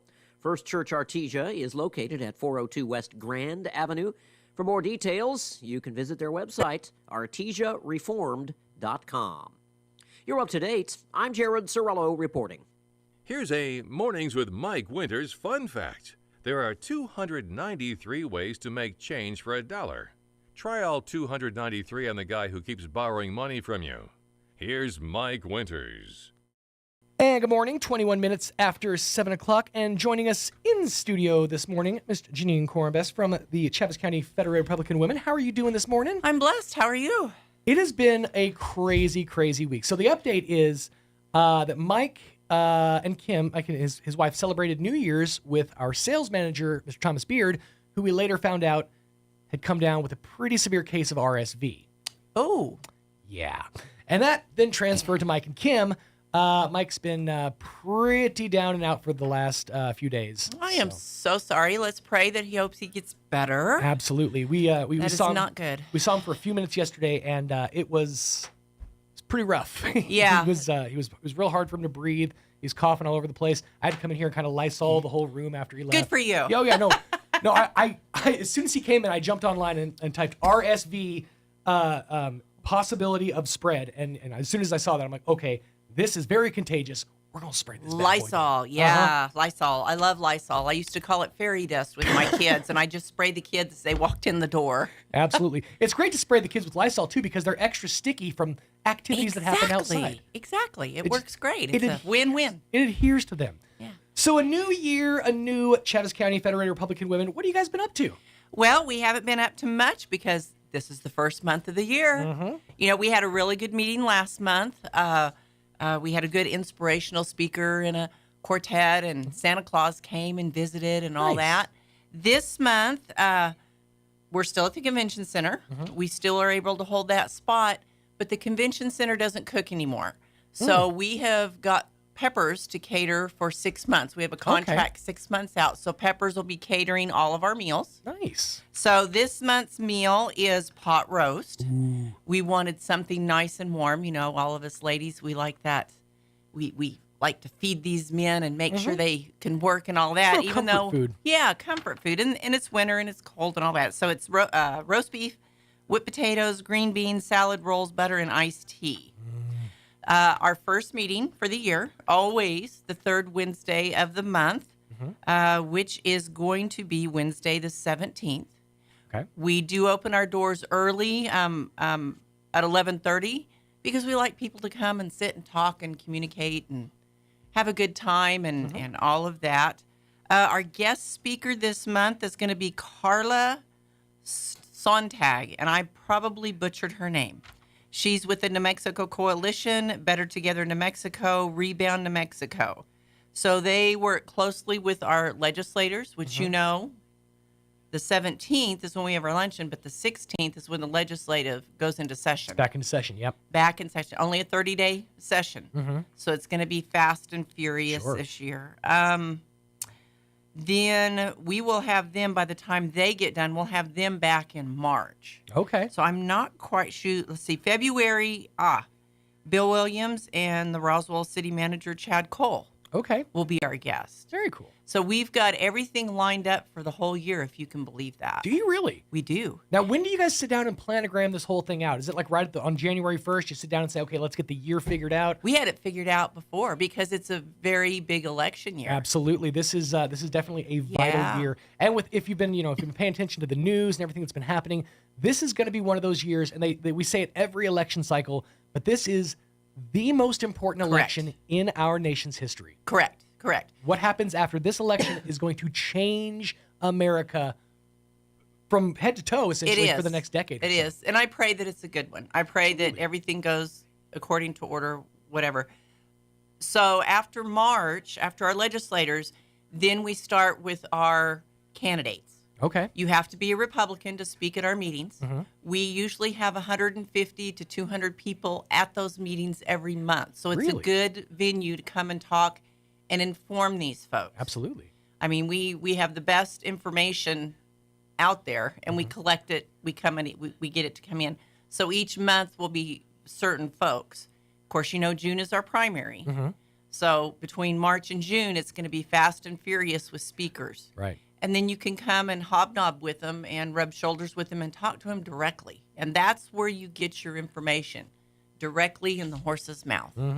Absolutely. So that's kind of what we're doing at this point. As you know, the Federated Women, besides that, we have our scholarships. We help our veterans. We send Christmas cards out. We contact them. We help the assurance home. You know, we're just a busy organization. A lot of irons in the fire. A lot of irons in the fire. We have a lot of men. We have a lot of ladies that help. We have associates, men associates. I believe we're up for this year. Of course, you have to renew every year, like any membership. Cheapest membership around, $35. Oh, wow. That's for the whole year? That's for the whole year. Oh, dang. $35. You do have to pay for your meal. Sure. We did have to go up $1 because we had to cater it in now. So it's $17 a meal. Okay. And you can pay at the door. We prefer RSVP, which would be... Those 3 letters have just rang in my ears all week. You add a P to it, it's just, okay, it's a whole other thing. Yeah. Right. RSVP. So please respond to us so you can get your plate of food. Yes, yeah, right. there you go. And it's Respondez-vous pour... I I used to know what RSVP stood for. It's French. It's Yes. Respondez-vous... Respondez s'il vous plaît. That's what it is. Okay. I Basically, have no clue. Please respond. You know, I was taught as a child and through etiquette classes, it's a necessary thing. I found out in today's world, it's not quite as necessary. It almost never comes up. People don't even do it. And we live in a walk-in society. You know, there's too many places out there that are just, come on in. We'll facilitate you. We'll work around you. You know, and it's very hard when you put together meals like this every month. You know, you have to have that number for that cook. Oh, absolutely. I mean, it's crazy. Peppers works with us very well. I mean, Peppers is an awesome restaurant team, and the group they have there, Adam and the whole team. I mean, the way they work with organizations here in Roswell and Chaves County, it's second to none. It's absolutely amazing. They've been working with me a long time. You know, I had the Grace Corn Heritage House years ago, and they were awesome. I mean, they would do it on the flip of a dime if you needed them. They were always there, and they're very local. Is that the Airbnb now? I drive by it a couple of times a week, and I look at it, I'm like, is that an Airbnb now? There was an Airbnb on Lee. Okay. And that is up for sale now. Mine was the venue, and it's been closed since 2008 because Roswell didn't embrace it. Yeah. You know, Roswell needs to embrace some of their small businesses. You are ahead of our time, I feel like. You are correct. If you do it like nowadays, in this day and age, I feel like we'd be ready for it. You are correct. Yeah, just a little bit ahead of our time. I kind of modeled it after the 1960s parties that my parents used to have, and that just didn't work. The old soirees. I know. White jackets and black bow ties. Yeah, you gotta keep it fancy, you know? Yeah. Absolutely. Yeah. So a busy year, as you mentioned, an election year, lots and lots at stake and lots riding on basically everybody's vote. So, and you guys are, obviously keeping busy with folks. Yes. What are some of the things that you hope to accomplish in 2024 at these meetings? What are some of the goals for 2024 that you guys have? Well, our goals are to get the information out there to the voters. And that's what our goal has mainly always been, other than our scholarships and stuff. You know? But information. You cannot vote if you don't have the information in your head on how you want to go. Absolutely. That is just it. And considering we're the largest federated women in the state of New Mexico. Really? And we seem to be able to bring in the speakers that can communicate. And that is our main thing. And our ladies love it. This is where they spend their $17 every month is with us. So, and it's nice to know that we have return customers, if you want to call it that. But let's see, president election, we'll hear from the Republican candidates running for CD1, CD2, CD3. So this is all of your senators and House folks that are they're kind of shuffling this year. And that's what a lot of people forget is, yes, the presidential election is a big deal, but these lower offices, these, the House, the Senate, even on the local level, your comptrollers, these are the things that affect us, on the local level. Yes. So these are the races and the elections that you really need to pay attention to. Yes, and like I said, they're shuffling this year. A lot of these folks have been in the House, and now they're moving up to the Senate. It's just they've done their time down here. They've learned. They've educated themselves. They know that they need to step up the next level.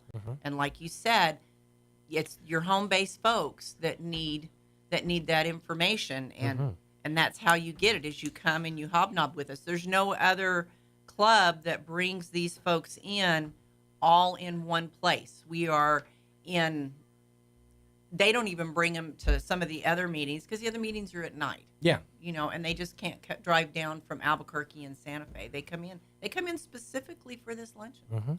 And as you mentioned, folks moving up to that next level, we're going to be chatting with Bill Williams later on this morning, all about, or mostly about Greg Nybert's seat as he moves up to the Senate. I believe seat 59 will be open. Correct. And they've got 1 week to present someone to the governor.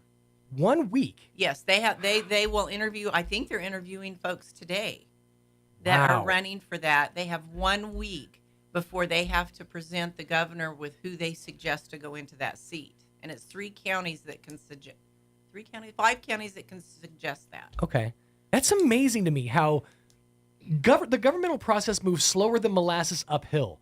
And yet sometimes they put these deadlines, these like random deadlines on you so fast, and you're like, oh, it's head turning. Well, and this was probably a political move. Oh, of course. You know, I have a real problem with politics at this level because it's all about the citizens, and it's not working that way in the last 2 years. But that I have a beef, but that's okay. It does seem like it's more now than in like a decade past. Correct. That local politicians' political affiliations seem to take the center stage, and that's very odd. It bothers me because this is about your public. Exactly. You know, I get it. Politics up high. I get it. I stayed low. You have to play the politics to get in the position you're in. Sure. But it's about the citizens. That's right, yeah. And you wake up every day and you communicate with your citizens that, you know, you take the phone calls, you go to the meetings. It doesn't have to do with political, but they're making it political. So it's play the game. I think it's easier to lean towards the political affiliation side of things than it is to, put your entire campaign on local issues and local values. People don't really pay that much attention to that. We're looking for sensationalism nowadays. Correct. Big splashes, and I'm not a big splash person. I like to be that foundation. Exactly. I literally had the thought today. I was like, I get kind of bummed about the situation that I find myself in. I have a roof over my head. I'm warm. I got food. Things are good. Exactly. My kids are taken I'm care blessed. of. Yeah, exactly. I can help people along the way that are walking down the street if they need it, but they also have to respect me. Absolutely. And that's where I come across some of the problems because you help them and they don't help you, or they don't reciprocate. But that's my problem, I guess. I don't know. Sure. No, I agree 100%. So what are some of the we talked about the election year. We talked about how it's kind of a transitional year. What are some of the local issues that the politicians here on a local level are looking to tackle in 2024? You know what? I haven't talked to any of them. I'm so busy getting the food together and getting everything lined out for the ladies that I haven't really sat down and talked to them. I'm sure, of course, always agriculture in my world. Of course. That's just where it is in my world. But I really don't. You threw me a question. I don't know. That's where Joan and them have to come in, and I don't see anybody here. But that's why we come to the meetings, so we can get informed, so we can find out about the agendas and what's planned for 2024. Because like we said, it's going to be one of those years that is absolutely a history maker. Correct. So to speak. So. Correct. And I'm sure it's all, I'm sure it has to do with gun control and the public safety is the main thing, and education and stuff. It's usually, politicians always usually hit the same MO. I mean, but it's here that you need to care about. And then you need to find out where their heart is. And that's where you can come and talk to them personally. That's right. So come to these meetings. Let's be a part of it, and we're only an hour. We don't go over an hour. So you can come in, sit down, eat your meal, talk to them, and be back at work by 1. Look at that. That's an all-in-one little package. All-in-one little package. So the first meeting of the year is coming up on January 17th. Correct. And that's going to be, you said, at the Roswell Convention and Civic Center. Correct. Absolutely. Again, catered by Peppers, and this is for the first half of the year. First half of the year till July. Awesome. Now, if folks want to RSVP, if they want to find out more information from you. Would love them to. It's 575-420-8455. That's my number. I don't say hello. I say my name because, if you say your name, the paid people don't answer. They usually hang up. So if I sound like I'm barking, I probably am, but don't take it seriously. I've found if you answer in a different language, a lot of times they'll just hang right up. They will. Hola? Yeah. Hola? Unless they speak that language. Yeah, then you're really in trouble. Yeah, I'm going to level with you here. I was just trying to get out of the call. The one I actually have encountered yesterday, this is very interesting. Have you ever encountered a robocall that answers you? Yes. It's off-putting. Like I was like, hello, and they're like, hi, we're calling for such and such. I'm like, as soon as they stopped talking, I said, are you a robot? They said, okay, so what we're here to, I'm like, Exactly. And click. And they can't pronounce Janine. If they cannot pronounce Janine, you know that it's a Right. total mess up. They don't know you. I ran into that with AI yesterday. I was trying to get an AI voice to say my name, and I had to misspell my own name to get it to pronounce it right. Exactly. It pronounced my name Seen Smalls. I'm like, no. SHAWN, fine. We'll spell it the wrong way. So AI in the country world is artificial insemination. So I'm still having a hard time with the AI artificial insemination and AI artificial intelligence. I completely, you know what? Very different processes. Exactly. Very different processes. Exactly.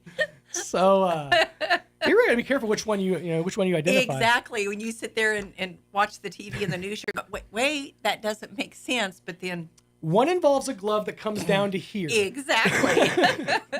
Which, if you ever watched any in that process, Exactly. you can't unsee certain things in life. Exactly. That's one of those things. Exactly. So again, the first meeting on the 17th, that's going to be happening at the Yes. Roswell Convention Civic Center. Who's the speaker again? Our speaker is Carla Sontag with New Mexico Business Coalition, Better Together New Mexico, Rebound New Mexico. And they work very closely with our Republican legislators to get all the information out that needs to be getting out. Very good. February is the city manager and the county manager together. So that ought to be a good one too. Hopefully we can figure out what's going on for the citizens in the county and the city, not the politicians. And hopefully we'll have a little clearer picture on who our candidate's going to be and then how that's going to go moving forward. And we can announce those if they've got that announced. Sure. Yeah. So a busy year. And like we said, this is one you want to be tuned into. Yes. Definitely. Get all the informed. information you can. The more information, the better choice you can make at the polls. That's right. It's one of those things. I encounter this every single time I go to the poll. I'm inundated with information. Yes. You're going to get it, nonstop from all different sides all year long. Everybody's going to tell you why the other person is wrong.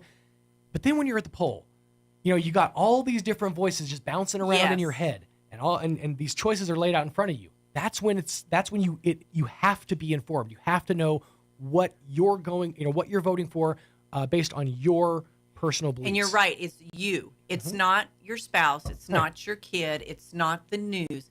It's you. And you need to go in, and there's always free rides with the city to go in and put your vote down in person. Because who knows? We know our county clerk is perfect and great in this county, but who knows what's going to happen? You want your vote to be secure and safe. Right. You vote there, you stick it in the machine, and those machines are not connected to the internet as far as I know when they are in that room. Right. So they're not interfered with. Right. So, the eye roll when you said they're not interfered. And we assume that they're not. Correct. But go in informed, make the right decision. I've been talking with my friends about this recently. With the poll numbers, especially for the local and the smaller elections being at record lows, it seems like for the last few years, you really want to bolster those numbers at the poll. I already know how. I know exactly how to do it. It's a simple solution. Serve hot dogs. If you just serve hot dogs and Pepsi products, that's how we get half the people coming to our remotes, is we're slinging hot dogs. So if you just set up a guy at the door, cast your vote, get a hot dog and a soda. I'm just saying. But that has to be 100 yards off? Sure. Okay, so 100 yards away. Soda and a hot dog. I'm just saying, people will show up. That's a good thought. Yeah. Are you buying the hot dogs? I'll supply, sure. I know a guy. I know a guy in the Frankfurter business. So again, if you want to RSVP or want more information, you can call. It's 575-420-8455. Correct. That is my number, and I will answer. I always answer. And if folks want more information, besides the phone number, do you guys have Facebook There's a page? website. There is a website, Federated Women, New Mexico, Chavez County Federated Women on Facebook or email. Or Now for your Pecos Valley News Update. It's time for the Chavez County Sports Report. A lot of basketball action going on today. That includes the North-South Shootout in Taos. Remember, the first one of these was held I believe it was just last year, and Artesia was the host. Well, they've moved it up to Taos this year. It's a round-robin tournament, and the Goddard Rockets are going to be playing host Taos tonight at 7:30. Goddard is 2-8 on the season. Meanwhile, Dexter will be playing at Jowl. That's a boys-girls doubleheader. Starts at 6 o'clock with the girls game. NMMI at 5-4 will be hosting 1-12 Tatum. That starts at 7 o'clock tonight. Lake Arthur looking for its first victory of the season. The Panthers are 0-3. They'll be taking on Hondo, which is 3-6. That starts at 6:30.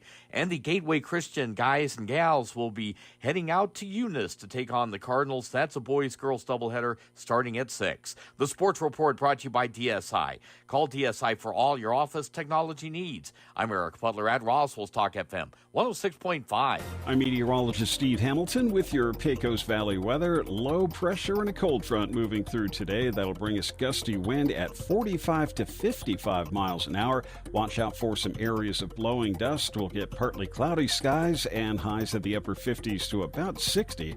Overnight, some lingering cloud cover, getting pretty cold, low 20s, and it will stay a little windy. Sunny and low 50s for the afternoon high on Friday. That's your latest forecast. I'm meteorologist Steve Hamilton. Thank you, Steve. 12 minutes away from 9 o'clock currently. Let me get the weather refreshed. I believe looking about 40 degrees outside. Humidity is currently low. I don't have the exact details because, as we mentioned, our weather forecast is looks like it's been down. They're having an error with the National Weather Service. So today, though, we're back. Today, we're looking at a high of around 57 degrees, but again, that wind is going to be a blowing. Let me get this blown up a little bit because Mike, while significantly older than me, also has way better vision. Increasing clouds, a high of around 57, windy, southwest wind, 10 to 20 miles an hour, becoming 25 to 35 miles an hour. Again, gusts as high as 45 later in the day. For tonight, it gets complicated. Mostly cloudy, then gradually becoming mostly clear with a low of around 23 degrees. Windy with a northwest wind, 25 to 30 miles an hour, decreasing to between 15 to 20 after midnight. Winds could get as high as 45 miles per hour. For Friday, sunny skies, 52 for the high, winds out of the west, 10 to 15 miles an hour, mostly clear, and a low of around 28 for your Friday night. Winds out of the southwest, 5 to 10 miles an hour. Sunny skies, 63 for the high on Saturday. Winds out of the southwest, 5 to 10. Partly cloudy, and 28 for your overnight low on Saturday night, and 42 on Sunday under mostly sunny skies. On 11 away from 9 o'clock. Yeah. You walked in, I was like, I was just going to go to the next thing, but what you got? You walked in like you had something to say. Oh, I thought you wanted to. I do, but we have other stuff to do first. We'll get to that in a minute. We'll vamp here in a minute. We are at 11 minutes away from 9 o'clock. Oh, you tease, Roy, you tease. Let's get you up to date with your Lou Dobbs Market Report. All across America, this is the Lou Dobbs Business Report. I'm Lou Dobbs. Apple losing ground, more Amazon job cuts. First key inflation update of the year today. Economists expect the consumer price index to have risen 3.2% year over year. That's slightly higher than November's reading, still well below a year ago. Inflation slowing as Wall Street waits on interest rate cuts. Wells Fargo cautious ahead of fourth quarter earnings. Tempered guidance and seasonal weakness the main factors. Wells Fargo, among other financial heavyweights, reporting tomorrow. Microsoft closing in on Apple as the world's most valuable company. Apple's market cap surpassed $3 trillion in mid-December. Microsoft's value just over $2.8 trillion as of late November. Apple stock down about 4% so far this year. Microsoft trading 2% higher. OpenAI launching the new GPT store. The Norfolk Southern earnings call set for late January. Fourth quarter results released prior to the call on the 26th.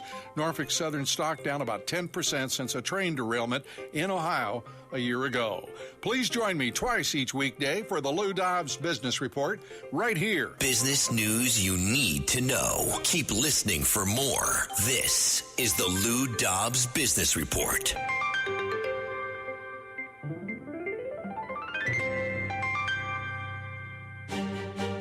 A cyber attack happens every 39 seconds. If you didn't insist that your IT security team call Arison, before you know it, it's too late. Your company network gets attacked, your client data gets stolen, your bank accounts get drained, then the lawsuits come and you're in hot water. Arison's Cyber Z Suite ensures total network coverage and best practice-based zero-trust cybersecurity. Get protected. Call Arison today to schedule a no-obligation consultation. 908-878-7717. 908-878-7717. That's Arison, ERACENT.com.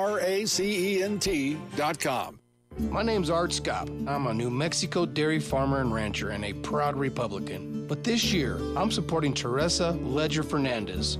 As our Congresswoman, she's committed to listening and serving Eastern New Mexico while delivering on what's important, like funding critical water projects.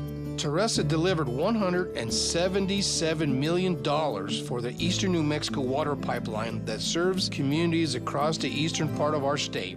And she stood up to the federal government, holding them accountable for contaminating our farm and ranch land. She is fighting for our livelihoods and our traditional farming and ranching way of life. Teresa is also working to make things easier for all New Mexicans by lowering the cost of prescription drugs and ensuring our veterans have access to quality care. I hope you'll join me in supporting Teresa Ledger Fernandez for Congress. I'm Teresa Ledger Fernandez, candidate for Congress, and I approve this message. Paid for by Teresa for All. Hi, everyone. This is Melanie from Glenn's Furniture. When was the last time you looked forward to sleep? Let's be honest here. You know a restful night's sleep has more health benefits than you consciously think about during the day. Here at Glenn's, we carry Serta mattresses, and they've been in the business for more than 90 years. Choosing one can be hard, but I want you to know we have your back. Come see us at Glenn's on the corner of Union and Alameda in Roswell, where delivery is free since 1953. Martine's Capital Cafe in Roswell offers authentic and highly rated New Mexico food. Explore their amazing menu featuring huevos rancheros or asado with eggs or their green chili stew. And you can't forget their award-winning green chili cheeseburger, all made from scratch using their finest and freshest ingredients. Open for carryout with curbside delivery or limited dine-in. Just call ahead 624-2111. Martine's Capital Cafe, always pleasing the most refined palate. Open Monday through Saturday from 6 a.m. to 8:30 p.m. at 110 West 4th in Roswell. Here's a Mornings with Mike Winters fun fact. The U.S. Treasury once considered producing donut-shaped coins. They instead decided to go with coin-shaped donuts. Here's Mike Winters. And good morning, 6 minutes away from 9 o'clock. A couple minutes here before the top of the hour. Remember, if you missed any portion of the program, you can always go back and check it out in its entirety. But why would you? At KSVPTV.com. Just click on the Mornings with Mike Winters tab, and you can enjoy the show in its entirety. After the show, Roy will chop up the important bits, some bits that I'm hoping maybe he just, lets fade away into obscurity. Oh, my God, what happened? You like, shocked us. You, like, shocked my my headphones. Am I still on? Check. Okay, cool. Well, no, it's just you whatever you did when you sat down, it killed my cans. You did the thing I always do, and your superpower is static electricity. So thank you for that. But yes, Roy will chop it up and put it up over on the Facebook page. I was chatting with Roy just a couple minutes ago off air. This week is one of my favorite weeks all year. It's the Consumer Electronics Show in Vegas. Yep, CES 2024. And it's always just basically that chance for, TV makers to roll out the newest fancy TV. And I think that they're running out of stuff to add to TVs. I think we've hit peak like screen clarity. The new one that they're advertising is, I believe it's I want to say Samsung, one of the bigger ones, is doing an OLED TV that becomes transparent when you turn it off, like so that you don't have a big ugly black box just sitting in your room. They said it really opens up your room, basically. But I'm like, how could it be anything but cloudy? Maybe, or like slightly translucent, but there's no way they can get it completely clear, right? I mean, I'm no scientist or TV maker, but it just seems kind of like a stretch. The other one, though, and this is the one everybody's been talking about, we have reached peak laziness in this country because unveiled at CES this year, Kohler, the maker of different products for your bathroom, for your home life, they've introduced a bidet that is tuned into Alexa. So now you can literally ask Alexa to clean your butt. It's peak laziness. With a bidet. I'd imagine also you could probably, Bluetooth your phone in so you can enjoy the latest hits while you're enjoying taking. I'm not going to finish that rhyme, but we've reached the peak of laziness in this country. It's astonishing to me that there is a bidet that tunes into Alexa. So our bidets can tell us the weather now. So are you going to be like, hey, Alexa, wipe my... Yeah, I mean, I'm going to see what she'll respond to because, I don't want to push it with her. She might have boundaries. I'd be like, Alexa, could you take care of this for me, please? Because at first, I'm going to feel really self-conscious about it. Full disclosure, I've never used a bidet. Neither have I. Never once in my life. I've been tempted to, but it feels invasive. To me, I don't know. Maybe it's the greatest experience ever. My friend has one. I've still just never ventured out to try it. But I don't want to do that myself, let alone have, robot overlords know when it's time for, when it's my constitutional time, Yeah. And who am I? How do I know that Amazon or whoever isn't linking into my poo schedule? And so now they're like linking it in. I'm getting like targeted ads for Metamucil and stuff. Alexa said you're not regular enough. It's You need more water in your diet. From bench warmers, where it's like, if you keep eating hamburgers, you're going to die. Mm-hmm. We actually predicted this years ago because when this station was a heavy metal station, I know, we did a Jeopardy program, and I made fake ads for this Jeopardy program, and one of the products was called the iPoo. It was an iPad that links to your toilet so you can listen to the latest hits, while you're dumping out. And basically, I proceeded to play the scene from Dumb and Dumber, that scene, over James Blunt's "You're Beautiful," and it's a magical mix-up. If you never got to hear it, but yeah. So we predicted this a long time ago. Our toilets are getting smarter. There's one, and this was a couple of years ago. There's one that came out that basically can diagnose problems that you have, like just by your waste. By scanning your waste? Yeah, it's like Dr. Toilet. It's like you go Mr. Toilet. Yeah, you go and take your morning constitutional, and this conversation really did devolve.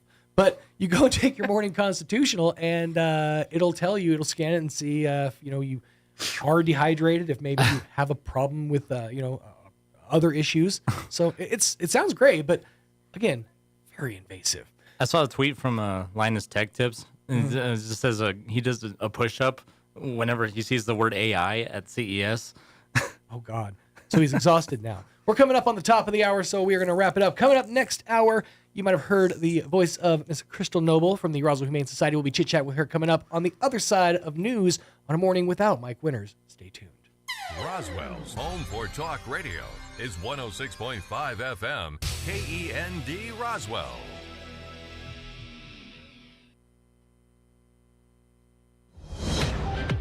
News this hour from townhall.com. I'm Greg Clugston in Washington. Donald Trump's New York civil fraud trial is back in session for closing arguments hours after authorities responded to a bomb threat at the home of the judge. No bomb was found. The former president is in the Manhattan courtroom at this hour. The secrecy surrounding Defense Secretary Lloyd Austin's cancer surgery and hospitalization has set off a political firestorm. Military affairs analyst, retired Lieutenant Colonel Robert McGinnis, tells the Salem Radio Network the situation should have been handled differently. I hope he recovers completely, but, having a multi-day gap in someone that is so vital to the security of this country, he has failed himself and his nation. Alaska Airlines is canceling all flights on Boeing 737 MAX 9 planes until Saturday. The cancellations come as the airline waits for new instructions on how to inspect and fix the planes. According to Alaska Air, that could mean canceling up to 150 flights a day. Federal officials grounded Boeing MAX 9s after a panel blew off an Alaska Airlines jet. in mid-flight on Friday night. Jeremy House reporting. Several developments on the road to the White House. Republican Chris Christie ended his campaign yesterday. He did not endorse any of his rivals.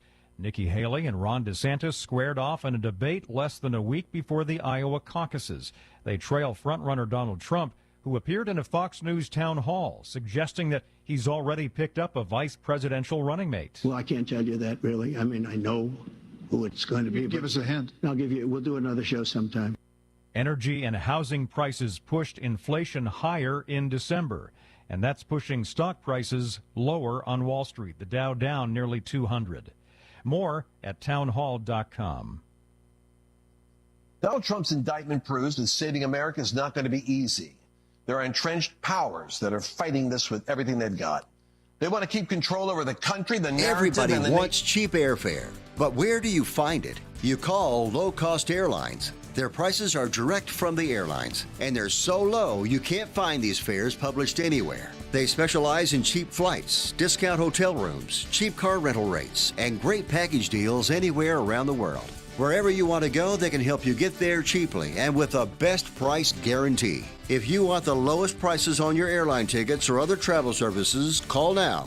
That's right, call. That's the only way to get these rates. Experts are standing by 24/7 to get you the cheapest airfare and hotel rates available. So don't wait. Call right now for the lowest travel prices anywhere and for great last-minute travel deals too. Call 866-755-5300. That's 866-755-5300. Again, that's 866-755-5300. Call us right now.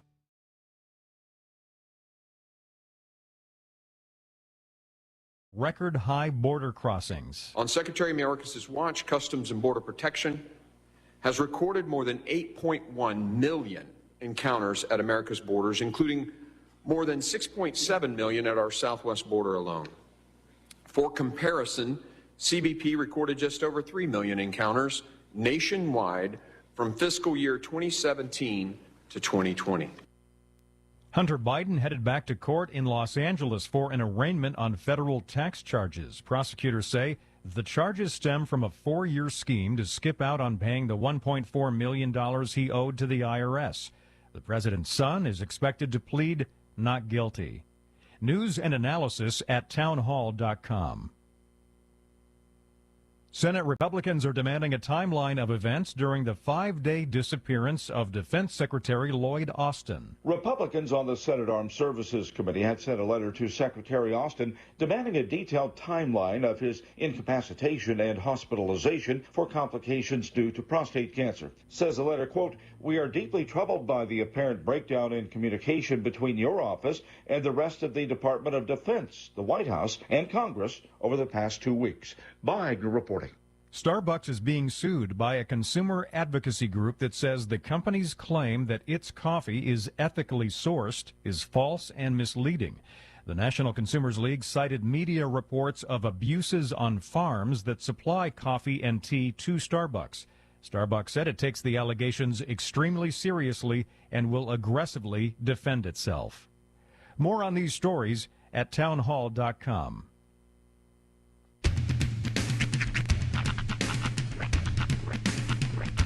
What in the wide, wide world of sports is going on here? I promise you, whatever scum did this, not one man on this force will rest for 1 minute until he's behind bars.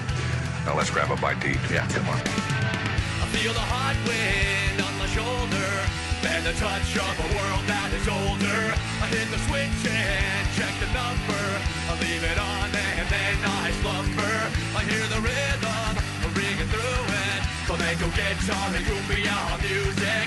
I hear the talking of the DJ. The demolition, what does he say? I'm on a Mexican radio. I'm on a Mexican radio. Broadcasting live from high atop the J.P. White Building in downtown Roswell, New Mexico. It's Mornings with Mike Winters on 106.5 Roswell's Talk FM. Is that what I sound like when I talk? Now, here's your host, Mike Winters. And good morning, one and all. 6 minutes after 9 o'clock. Welcome to hour number 3 of A Morning Without Mike Winters on 106.5 Roswell's Talk FM. Happy Thursday. So happy it's Thursday. TGI Thursday, whatever you want to call it. Just as long as you get up, get at 'em, and make it your day. That's all we can really ask you for. Yes, filling in for Mixmaster Mike Winters. Maybe tomorrow as well. We're not totally sure.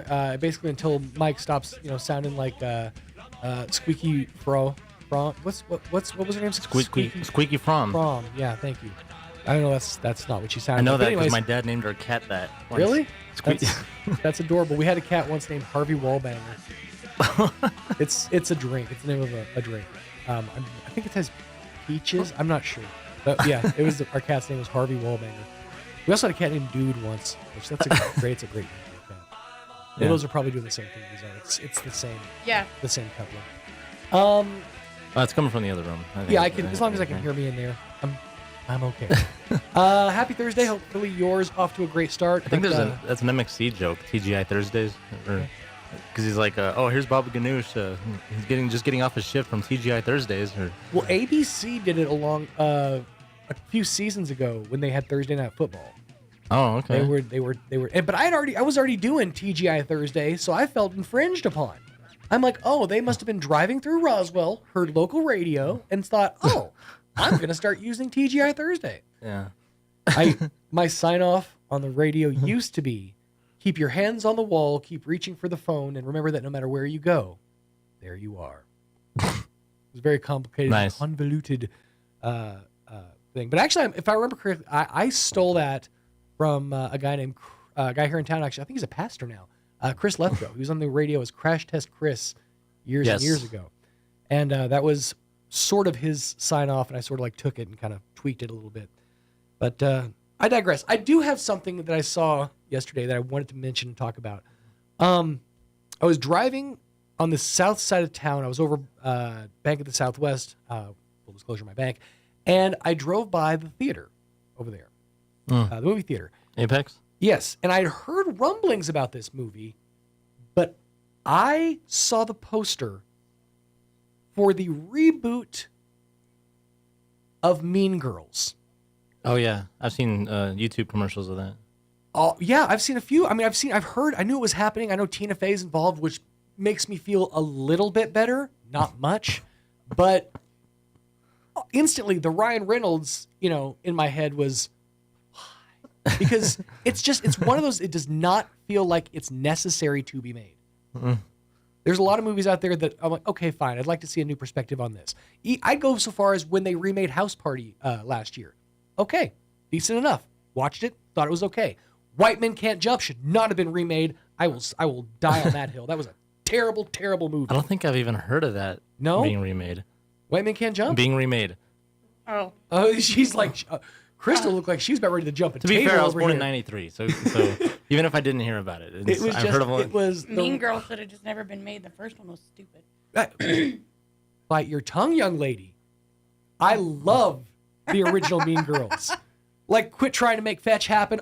I loved and I'm not the target demo. I'm aware, but that movie. What do the kids say? That movie slaps. There, I said it. But here's what it brought me to. Because I saw that poster for Mean Girls, and it evoked a memory that I don't think my mind is ever going to be able to erase.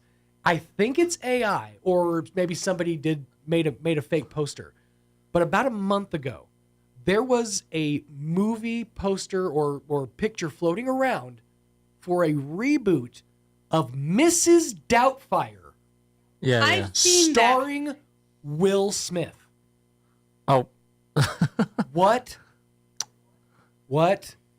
I'm sorry. If it might have been fake. I don't know for sure, but as soon as I saw that, I had bile coming. I was like, you can't take a cinematic masterpiece like Mrs. Doubtfire and redo it. No. And then I was thinking, wait, is Will Smith just doing all of Robin Williams? It's like bits. He was in Aladdin. Now he's doing. Is he going to do Patch Adams next? I was going to say that sounds like Will Smith stars in Jack. Just all of his B movies. Patch Adams. Exactly. It's very very heartbreaking when I saw that. I was like, are you kidding me? I really hope it's fake. And people have said it's fake. I'm pretty sure even Will Smith is like, I wouldn't do that. He's like, I slapped a man on stage, and that would be the worst decision I've ever made in my career if I remade Mrs. Doubtfire. So sure. There's Crystal here, and when I said I'd never seen White Man Can't Jump remake, before I said remake, and she had like a big old she jumped. I saw her eyes kind of. What's that now?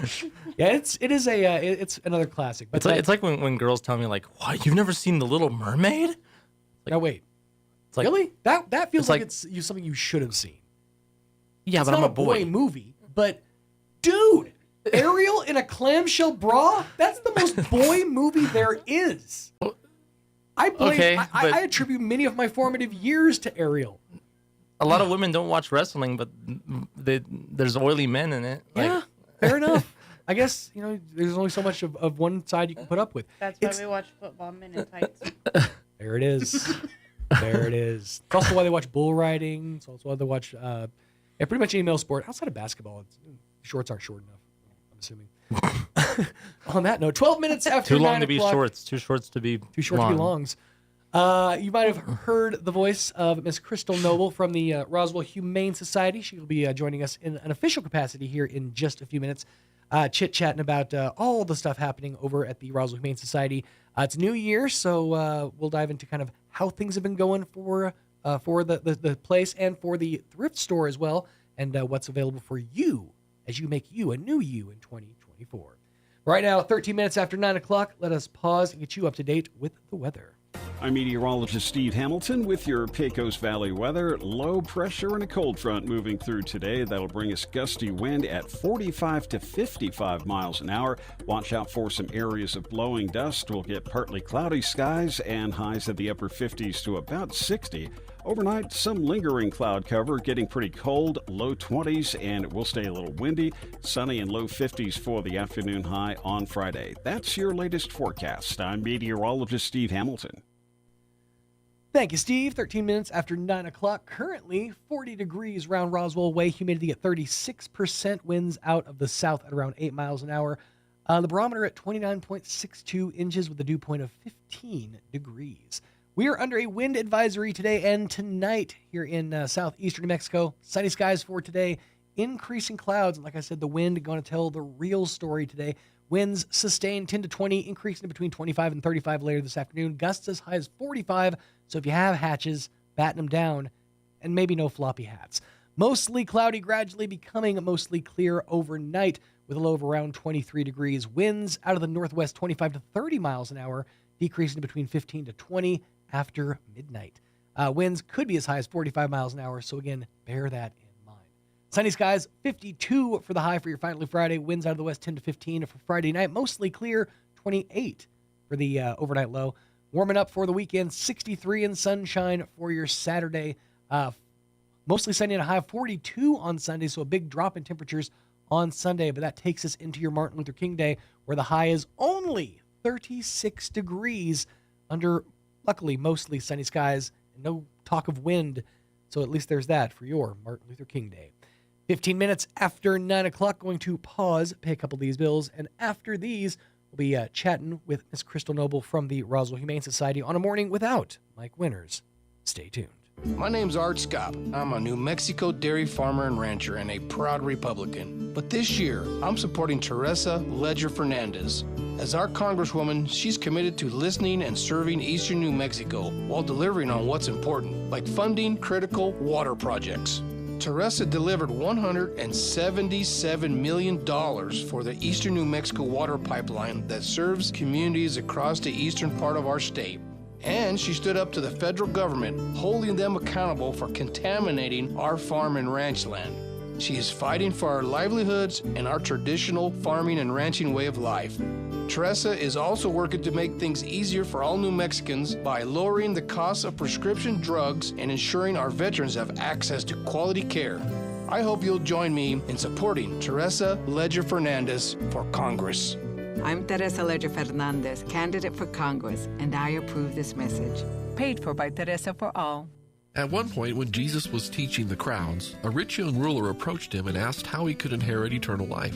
Jesus told him to follow all the commandments, which the young man had done. Then Jesus took it a bit further and told the young man to give up all he had and follow him. He knew the young man was holding on to something. The man walked away dejected, knowing he wasn't willing to give up everything. In a poem titled Treasures by Martha Snell Nicholson, she writes these words: "One by one he took them all from me, all the things I valued most, until I was empty-handed. Every glittering toy was lost, and I walked earth's highways, grieving, in my rags and poverty, till I heard his voice inviting, 'Lift your empty hands to me.' So I held my hands toward heaven, and he filled them with the store of his own transcendent riches, till they could contain no more. And at last I comprehended, with my stupid mind and dull, that God could not pour his riches into hands already full." Join us at the Country Club Road Church of Christ for worship at 10 a.m. on Sunday, located on the corner of Country Club and Washington in Roswell. Foot and ankle problems are often agonizing, but they don't have to be. At Artesia General Hospital, we're passionate about helping every patient return to optimal mobility with confidence and comfort. Our board-certified podiatrists, Dr. Jennifer Chow and Dr. Michael Krupa, provide a full spectrum of services ranging from routine foot care and pain relief to customized treatment plans and leading-edge surgeries. Visit artesiageneral.com/footcare to request your appointment today. Attention Roswell, Carlsbad, Artesia, and surrounding areas. Roswell Tire and Appliance has what you're looking for, with a great selection of refrigerators, freezers, washers and dryers, and ranges, and they can prepare your appliance as well, with many models in stock and on sale. You can own it today. RTA services after the sale with repair, warranty, and delivery to Roswell and surrounding areas. Save big on a selection of scratch and dent appliances too, plus a great selection of tires and a team of people to help you when you need it most. Roswell Tire and Appliance, 101 South Main in downtown Roswell. Score a touchdown at your next tailgate with La Poblanita Party Tostadas, the perfect chip with the most satisfying crunch in the game. Flavored just right with El Charro's signature seasoning, it's the dippable chip that bites back. Make game night a winner with the chips everybody talks about. The chips that make bland salsas better and good salsas great. Snag a bag of La Poblanita Party Tostadas at your local grocery stores all over southeastern New Mexico. And get the party started with La Poblanita Party Tostadas by El Charro. They're all that and a bag of chips. Here's a Mornings with Mike Winters fun fact. Due to extreme pressure and weather conditions, it literally rains diamonds on Neptune and Uranus. Stop snickering because I said Uranus. Here's Mike Winters. And good morning, 18 minutes after 9 o'clock, 19 minutes now. And joining us in studio this morning, in an official capacity now, from the Roswell Humane Society, Ms. Crystal Noble. How are you doing this morning? Wonderful, if that wind wasn't blowing. I know, it's already starting to get at it, and I don't think it's going to show any signs of stopping for the next couple of days, so good luck to you out there. It's, you know, honestly, it wouldn't be so bad if the wind itself wasn't so just, like, biting. Like, it just takes your breath away. Yeah, it's like, it feels like there's an iceberg right outside of Roswell and it's blowing right off. Right, exactly. It's polar wind that we're dealing with. But how's your 2024 been so far? Not bad. Some not cool things with animals, but hopefully we can get people to stop being jerks. You know, that's, you hope for the best, but honestly, it's probably not going to happen. I did you know, hear some things that went down recently, and it's kind of just a real bummer. People are terrible. It was left a dog in the cage, I guess, outside of the Champ. Yeah, Champ. Yeah. That's just, I mean, that's awful. Obviously, you know, that's a horrific event. You hope that it's, you know, once in a lifetime thing. But you know, honestly, we know it's. We have people that leave animals in crates outside our door all the time. The majority of the time, they do it before we get there, so that way when we get there, we see them. Right. But it's not often we have somebody leave an animal half dead outside our door while we're open and not even try to come in and say, hey, you know, even if you just found the dog and you're trying to help it, right? You know, come in, let us know, because we don't have a window. Mm-hmm. It's all metal. I can't look out there and see, oh, somebody left something outside the door. Right. So if somebody wouldn't have told us, you know, hey, somebody left a crate outside the door, you know, until we had to go outside for something, we wouldn't have found them. That is awful. I just, dog on it. So obviously that, you know, problem notwithstanding, it's a new year for the Humane Society, and what do we hope to achieve in 2024 with the Humane Society? Well, we are officially started for our new roof. Okay. So hopefully by the end of the month, weather permitting, they will get started on that. So if anybody wants to donate monetary donations towards the cost of it, because it is quite expensive. Absolutely. Especially for the size of your facility. Yeah, and it's because the thrift shop and our facility is all in one. So they're doing the thrift shop and ours all together because it's one building. Right. So it is well over 100,000. So if anybody would kindly help us with that, we would greatly appreciate it. Or go shop at the thrift store. Absolutely. And that's the thing is because while these funds are being diverged from the Humane Society, there's still need under the roof. Right. There's still, there's still things happening. You guys are still functioning as a humane society. So please, any and all donations, absolutely appreciated.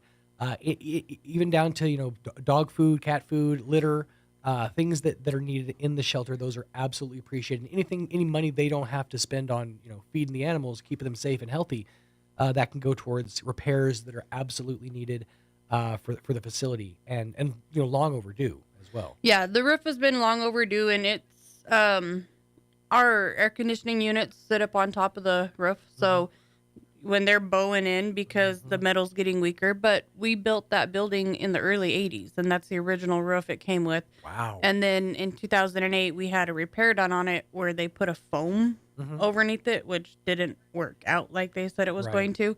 So basically the foam is just covering the rusted metal. Oh, they just band-aided over the problem. Pretty much. So thanks, other guys. But we're going with a trusted source, somebody who knows what they're doing. Yes. A decent group of people. So this time the job will be done, and it'll be done right, but it will be done for very expensively. Yeah, unfortunately. So any and all donations towards the roof would be greatly appreciated. That would just help us to where we're able to continue to focus on the care of the animals inside the shelter. Now, are there any any fundraisers in works to maybe help beleaguer some of these costs? Anything planned? Ideas in the fire? So far, no, not yet. Just because we had to make a really quick decision. Because as we get into spring, we have to be on the roof maintaining the air conditioners. And so in order to have it safe for the employees that go up there and maintain the air conditioners, we had to get it done and where it can set and rest and be comfortable. Be normal in time for, and as we all know, warm expands things too. So obviously, things are going to, bow and expand and contract, as it gets warmer out. So that's also becomes an issue. You want to make sure that everything's settled and ready for summertime, because if winter's been as mild as it's been, we're going to have one hot summer. Exactly. I'm not looking forward to it. No. Rhiannon's constantly whining about how cold it is. I'm like, remember that in July. And it's funny because John and I were talking the other day, and I told him, I was like, we're not having a winter. We're having a funky spring, fall. And our summer, we're going to die. Like, it's just going to be astronomically hot and dry. Yeah. Power bills are through the roof. It's, it's something that we all deal with. And obviously with you guys with the facility, I'm sure that that power bill is not insignificant. No, because we have swamp coolers for the thrift store, and then for the back where the dogs are, our water bill goes up to like $1,400 to run the swamp coolers, and then us do our daily cleaning, and then the electric bills anywhere between $700 and $800 a month. That is rough. Any talk or ideas of grants or getting somebody to we do have two people that are on our board that focus on grants, and they've been applying and trying to do everything that they can to help us get grants. Unfortunately, with us being so small, a lot of the places that give grants look for like populations of like 250, 300,000, right? Where we're not even 100,000, and we can't include Artesia. We can include Lake Arthur, Hager, Dexterman, the little areas, but it's not enough to give us the population we need for some of the better grants. See, and that's a bummer. It's literally a problem that we can't do anything about. It has no answer on that one.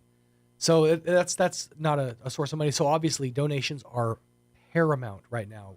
Making sure that we can keep the doors open, keep the animals fed and safe.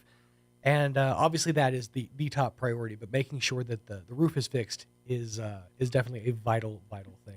Yeah, we don't want any part of the roof caving in on anybody. Oh, exactly. So under the roof, how are things with the felines and the canines? We are full house. Yeah. I was supposed to have a transport this past Monday, but because of weather, I had to cancel that transport because the roads were closed and I wouldn't have been able to get through. Yeah. So I have every single dog kennel full. You know, my dad used to have a theory about why it never rains or snows in Roswell. And his theory was that because of all the dairies in Roswell and because of all the methane created by the cows, that we have a methane bubble over Roswell that just blankets us away from any and all storms. Well, it's funny because my aunt has a similar version, but she calls it the alien dome. Oh, yeah. It just works its way around. It's because, yeah, pretty much most of New Mexico and actually like 2/3 of the country were blanketed in snow earlier this week and late last week. So, but we were blue skies and sunshine. Mm-hmm. Go figure, nicest weather we've had in weeks. Mm-hmm. But we digress. So full house. Obviously, so when are we able to make that transport? It was rescheduled for the 29th. Okay. So weather permitting again, because down here we don't get crap, but up there they do. Right. So, as long as the weather's good and no road closures ahead, I'll be doing another reschedule this transport for the 29th. Okay. But complete full house. Like I said, I have no open kennels whatsoever. So obviously, please, if you have room in your life, or if you are making the decision to adopt, the time is right. It is. Start off the new year with the new dog or cat. My mind goes to all the car commercials that I cut. Selection is at its best. Come in and make an offer. No reasonable offer will be refused. We have probably 2 dogs, maybe 3 that have been there almost a year. Sorry, I'm only laughing because our show is not interesting enough for him to even watch it. I digress. Anyways. Yeah, you can see back there. So as you were saying, sorry. There's I think 3. One will be February, one's March, and one's April that they'll be hitting their 1-year mark there at the shelter. So really need to focus on getting them a home, getting them out of the shelter, because the longer anybody stays confined, humans or animals, they start to revert to a different state. It's institutionalization. It happens to humans. It's bound to happen to animals. You revert to the mindset of what's going to keep you the safest in the environment that you find yourself in. Right. So you become a kennel dog essentially, and that's no fun. So breed wise, big dog, small dog, some as big as your head. We have it all. So he's not quite ready for adoption yet, but his name is Einstein. Okay. And big name for a dog that is about that big. Oh. He is maybe a full pound. Oh. Dang it, that's adorable. Puppy, I'm assuming? He's a puppy. What's the breed? Chihuahua. Oh, so he's going to stay that way. Yeah, and it's funny because his siblings are like 4 of these, and he is so tiny. It's cute.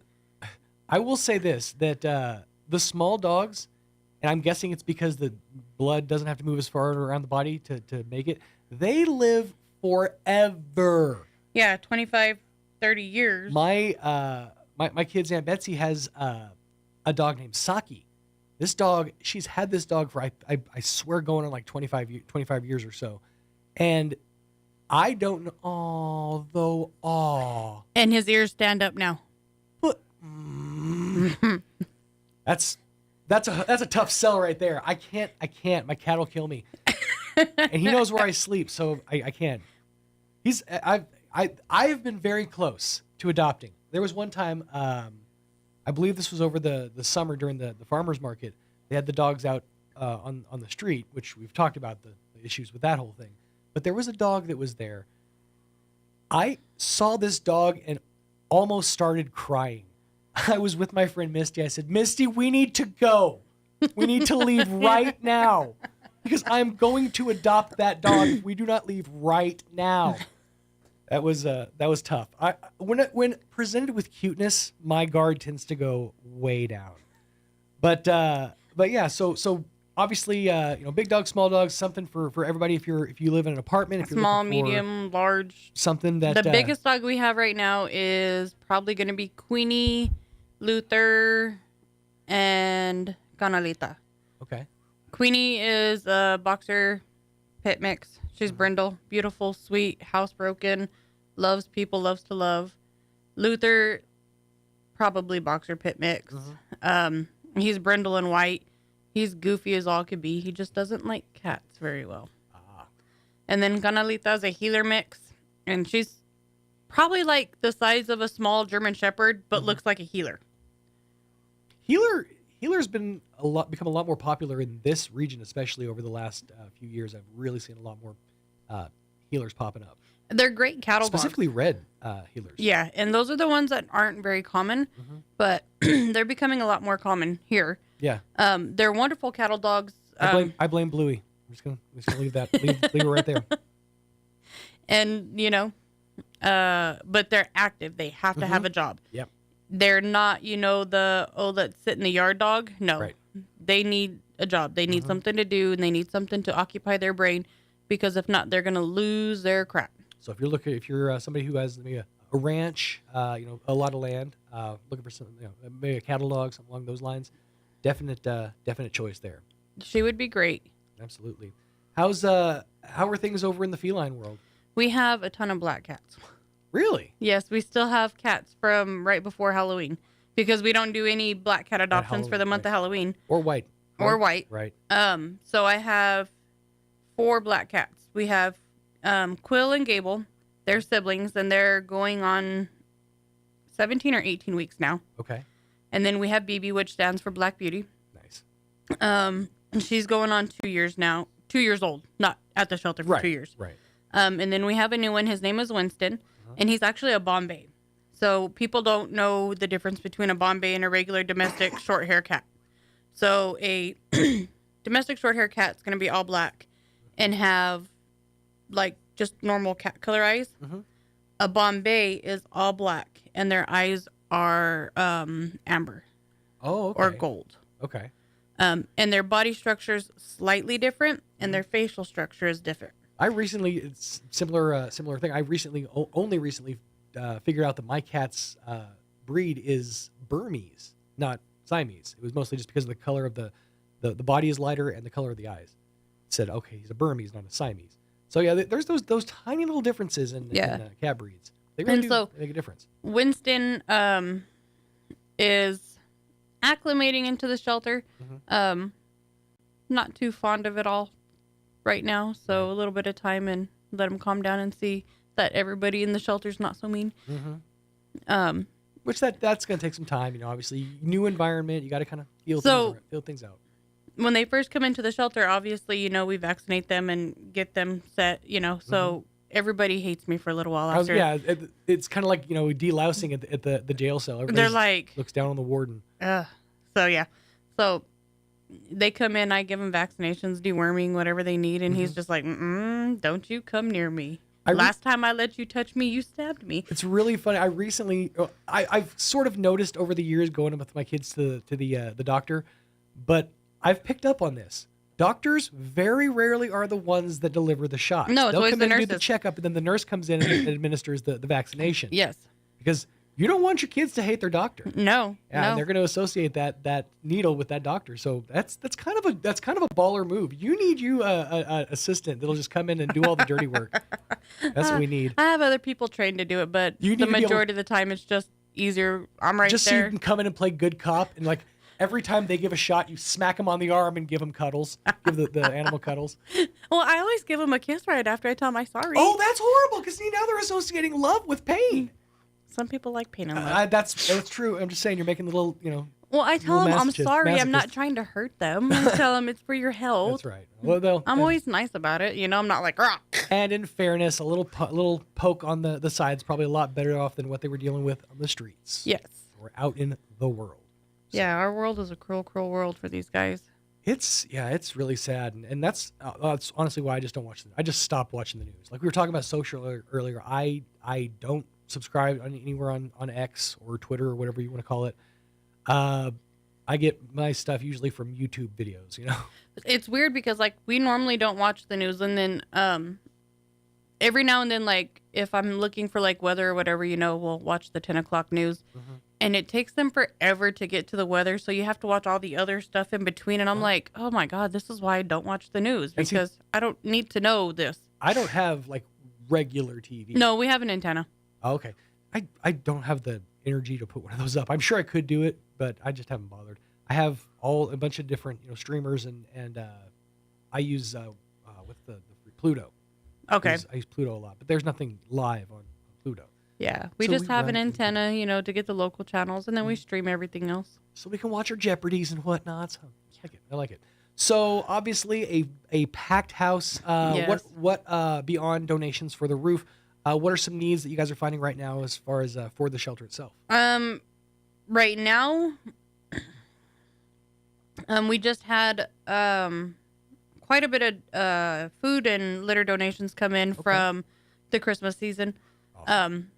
We can always use cat litter. We can always use bleach, Dawn, Pine Sol, Clorox wipes. And you guys, as far as litter goes, you guys don't do the clumping? No, we just do the cheap clay cat litter. And actually, Sam's Club now carries a 52-pound bag, which, but, and it's cheap. Right. It's not expensive. The one that I use, because I just dump it all out also, is the Special Kitty at Walmart, because it's you get like a jug of it for like $7. Yeah.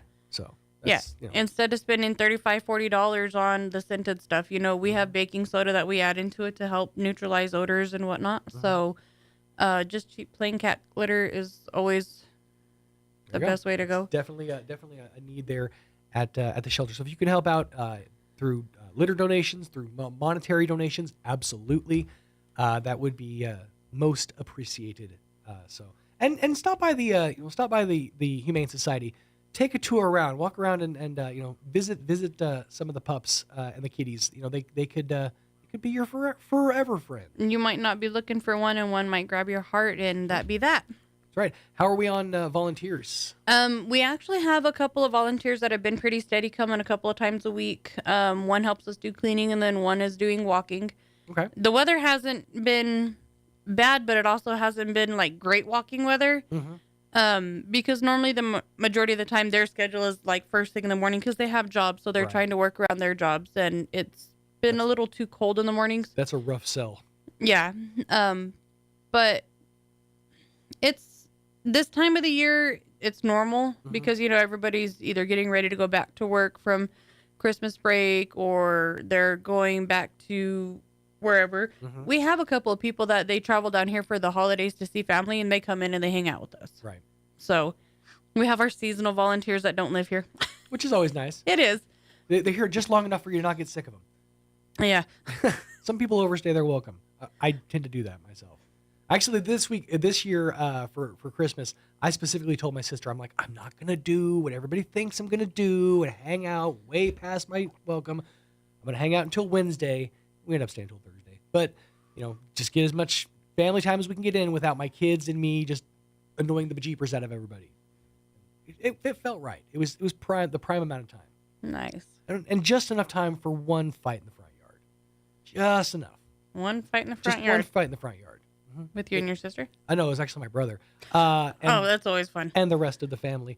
Yeah. Details after radio goes off. Absolutely. We're not talking about that here. They can listen. So getting back to the Humane Society. We talked about volunteers. Where are we on as far as like you were hiring recently? How's that process been going? She's working out so far. Okay.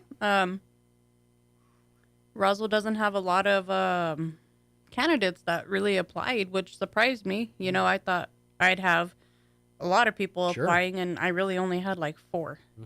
So I have somebody. She's learning. She's young and willing to learn, and that's the best part. Open-minded, willing to learn, and learns pretty quickly. We just remind you that the views that you express on Mornings with Mike Winters do reflect those of after you get off. It was a long pause, but it's a new thing. It's everybody's feeling the situation. It's so weird because like we get into our routines and somebody new, like learning about them learning about us. Like I'm just so used to like the way things were, and then I'm like, God, this is something new. I have to do something new, and I'm like, I'm kind of like a cat in that manner. I don't like new things, right? But then new things aren't always bad. So, but it's a feeling out process. Yes, yeah, that's a nice way to say it. Yes, and the good news is once things are felt out, once she learns, then it'll be a lot more off your shoulders. Yes, and learning as time goes by, you get more experience with things. So therefore, it's less of me having to remember that. Oh yeah, she's new. She doesn't know this. So yeah, I tend to do that too when I'm training because I've entered that phase in my life where I'm now teaching the craft to the generation that comes after me. Because hopefully there will still be an interest in this business in 10 years. But in that process, I'm like, oh yeah, you don't know how to mix down multi-tracks, huh? Okay, let's step back. I forgot to show you this part. I don't tend to explain in step processes. I tend to be like, did you see what I did there? That doesn't necessarily work so well. Yeah. You also have to learn someone's learning style. Like, personally speaking, I learned this early in life, thankfully. I am an audio learner. I learn things by hearing them. If I hear them like 60 times, I will know it. That's actually when I was in, I want to say kindergarten or first grade, they made us memorize the preamble to the Constitution. And I recorded myself on tape saying it and listened to that back like 100 times so that to this day, I still know what it is. And that's funny. You started at radio with the radio in kindergarten. Oh, ironic. At age 7. So this is a story I've told a couple of times. When I was a 7-year-old, I inherited, because I got all my sister's hand-me-downs, it was an Emerson 2-speaker boombox, dual cassette. But the really, really cool thing about this boombox was there was a microphone built into the speaker. So I started making not just like fake radio tapes. I, in my head, had my own radio station. I called it Shoop 105. I would go on the radio and steal their songs, and I would like time it and do sweepers in between. I would produce my own commercials. At one point, I did a book review of something. And when I was a kid, I wish I still had these tapes. I sounded like Opie from the Andy Griffith Show. I was like, "Do you like books? Well, then I know you like blueberries for sale." It was. Yeah. I had to drop the regional accent when I moved to New Mexico. But yeah, this was a thing I wanted to do since I was 7. That's nice. I've kind of had that in me for a while. Nice. But yeah, so I want to encourage the next generation. So I've kind of started that teaching role. But I'm not a good teacher. I'm a great learner. I'm not a great teacher. And it's weird because I'm normally very good at teaching. As long as I understand their, means of learning. So one of the first questions I ask is, are you a hands-on learner? Are you a visual learner? Do you need it written out? Do you like to read it? You tell me what helps you. So therefore I can accommodate how to help you. Help me help you. Yes. Essentially. Yes. So, okay. So good. Spots have been filled. And, obviously though, if, keep taking resumes. If you have a passion for animals, it's something you've wanted to do for a while. If you have experience, maybe drop a resume off and see what happens in the future. Yeah, you never know what could happen. For the thrift shop. Yes, let's move on over to the store. Since it is Arctic wind outside, they have a lot of comforters. So if you need some new bedding for your house and you want to change up a little bit, they've got it in. All sizes. I run into the unique problem of having a California king. So, do you know the only difference between a California king and a regular king? I thought it was the length.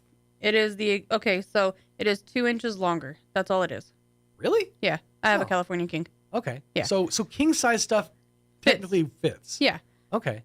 Just not as deeply.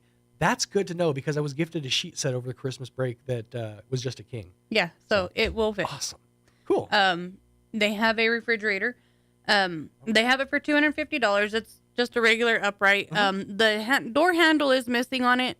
They did clean it exceptionally well. The inside looks brand new. The outside's a little dented and dinged up, but it works great. And honestly, who needs a handle on your refrigerator? Most of the time, you're just walking up and doing that thing where you put your thumb on the freezer door and you pivot the side. I have a side-by-side, so I have to use the handle. Oh, well, fair enough. Yeah. And honestly, with today's side-by-sides, that's like unlocking a vacuum handle. It's not that new of a They side-by-side. like suction shut. Well, I had a friend who had like one of those brand new ones. Yeah, I want one. I want the Samsung smart fridge that you tap, and it opens up so you don't have to open the door to look in. And then I want it to be like where I can look on my phone and see the camera and be like, oh, I'm out of milk. I'm at the grocery store. I'm sorry. That's Alexa clean my butt levels of laziness, okay? But I like it. I don't want fun this way. I don't want some automated thing cleaning my butt. I want automated thing telling me what I don't got in the fridge. That's right. That's more important to me. You're absolutely right. So not the smartest fridge available, but definitely a refrigerator. It is, and it works really good. They have it plugged in and running, so that way if you want to go check it out, make sure you feel that it's cold enough for whatever you want. It's there. They have a crib to bed. Oh, okay. Very nice wood frame, beautiful.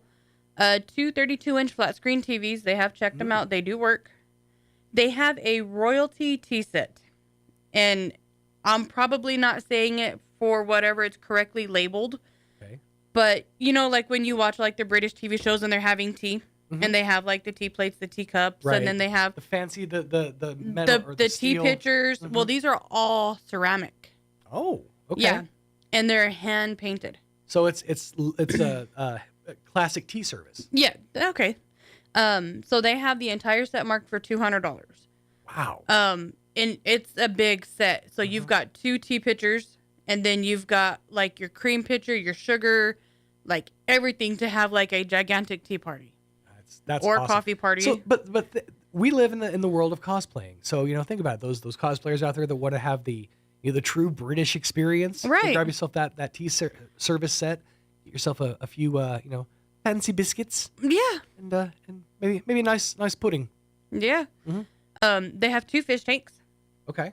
They have a hide-a-bed couch. Awesome. Always handy if you have family coming in. Ironically, this caught my eye, and I don't know why because I do not drink wine, but they have a 5-piece wine accessory set. Really? So everything you need to open a bottle of wine. Okay. And then some. Nice. Does it come with teeth stained disapproving mother? No. Oh, okay. So you have to provide your own. That will not be a problem. Nope. Just for the record, that won't be a problem in my family. Nope. I can provide that. They have a lot of arts and crafts stuff. Brushes, like the paint brushes. Anything like from yarn to from like crocheting needles. Like they have a cute, decent sized arts and crafts section. Awesome. They have a ton of puzzles. So if anybody is a puzzle person, they have about 50 boxes of 1,000 piece puzzles and smaller. Question. What? Have these been checked? They are still sealed. Okay, that answers that question. Because there is nothing on the planet more frustrating and than missing a piece. Buying a puzzle from a thrift store or from like the Salvation Army or Goodwill and getting it almost all the way done, and you're missing 3 pieces. So yeah, the majority of these ones are sealed, like never open. And the ones that are open, I do believe that they do go through and check them. Okay. I just picture you guys have like a master puzzle builder in the back. You guys could have another kennel worker. Do you know what's easier? Instead of trying to put it together, just count the pieces. Box says 500, count 500. Yeah, but that's tedious. I would rather count than try to put the puzzle together. No, you're absolutely right on that one. Blankets galore. So regular comforters for beds and then blankets. So some of the blankets they have would be good. Like if you need like blankets for your dogs, like to put in the kennel with them or something, so they have something to lay on. Sure. That's what those would be good for. A lot of Roswell high school t-shirts, where you got to pay $25, $30 for them brand new. They got like 4 boxes of them. Really? So she's got them marked for $5 a shirt. So that way, it saves people money on buying their kids sport or school memorabilia, and they're still getting to rock the school colors. Absolutely. And remember, it's beyond saving yourself money because every time you spend money at the Humane Society, you're helping keep their doors open.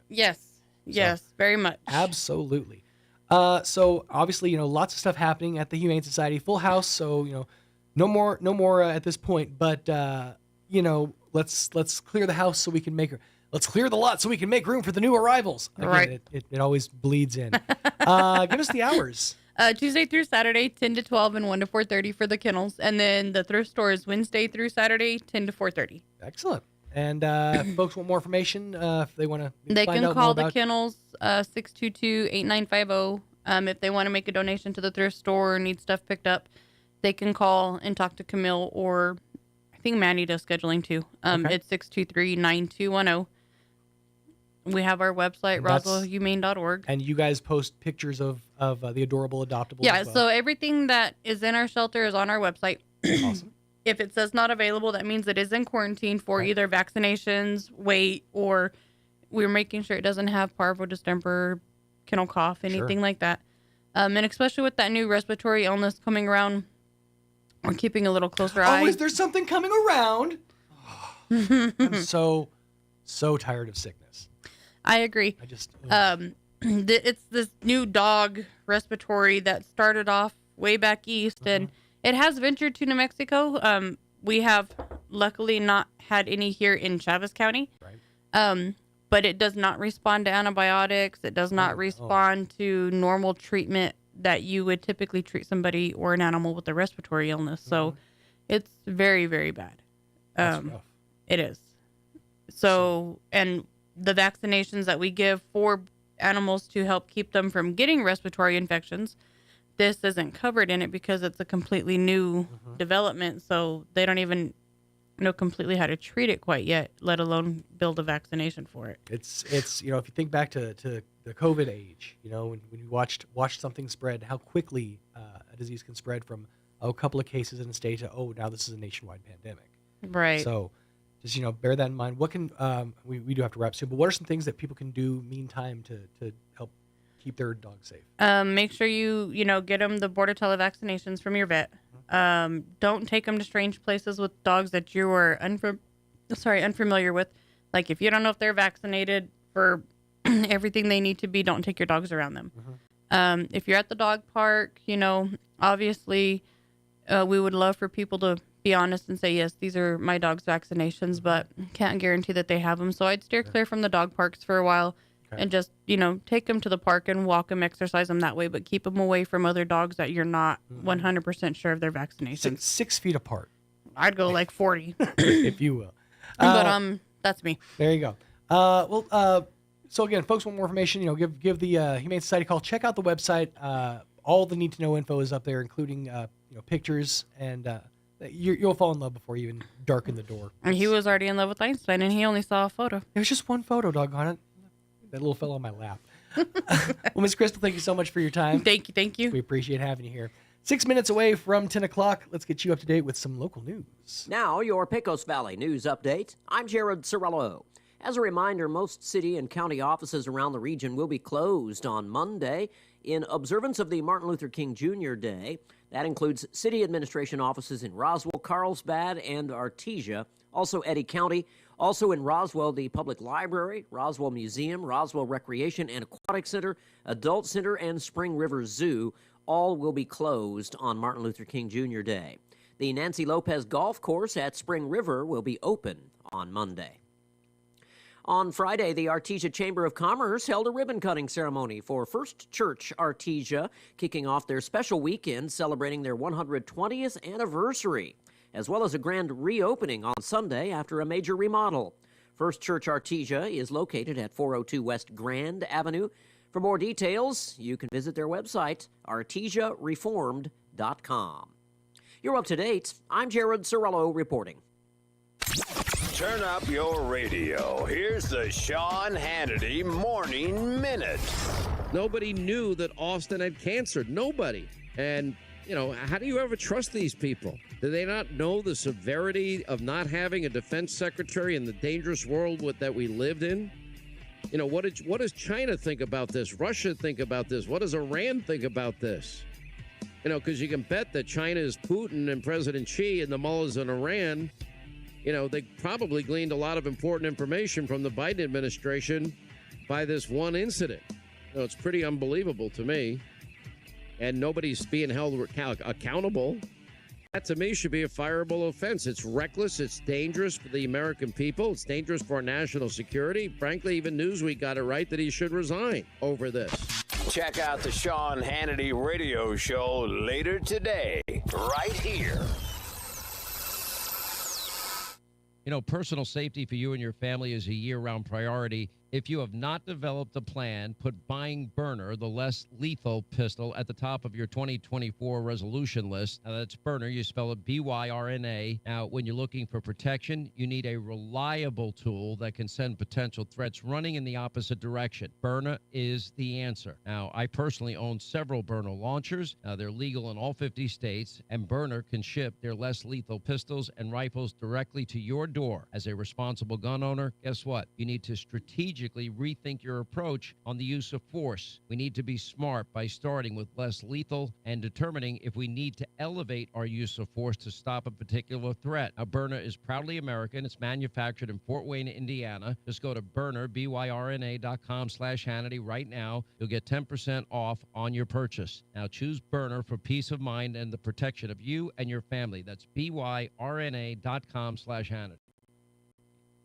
At Artesia General Hospital, our board-certified podiatrists are committed to providing personalized care in a welcoming environment. Dr. Jennifer Chow and Dr. Michael Krupa offer the latest surgical techniques and treat a range of conditions including arthritis, bunions, joint care, and more. If you're suffering from foot, ankle, or lower leg pain, we can help. Visit artesiageneral.com/foot care to request an appointment and begin your journey toward happier, healthier feet.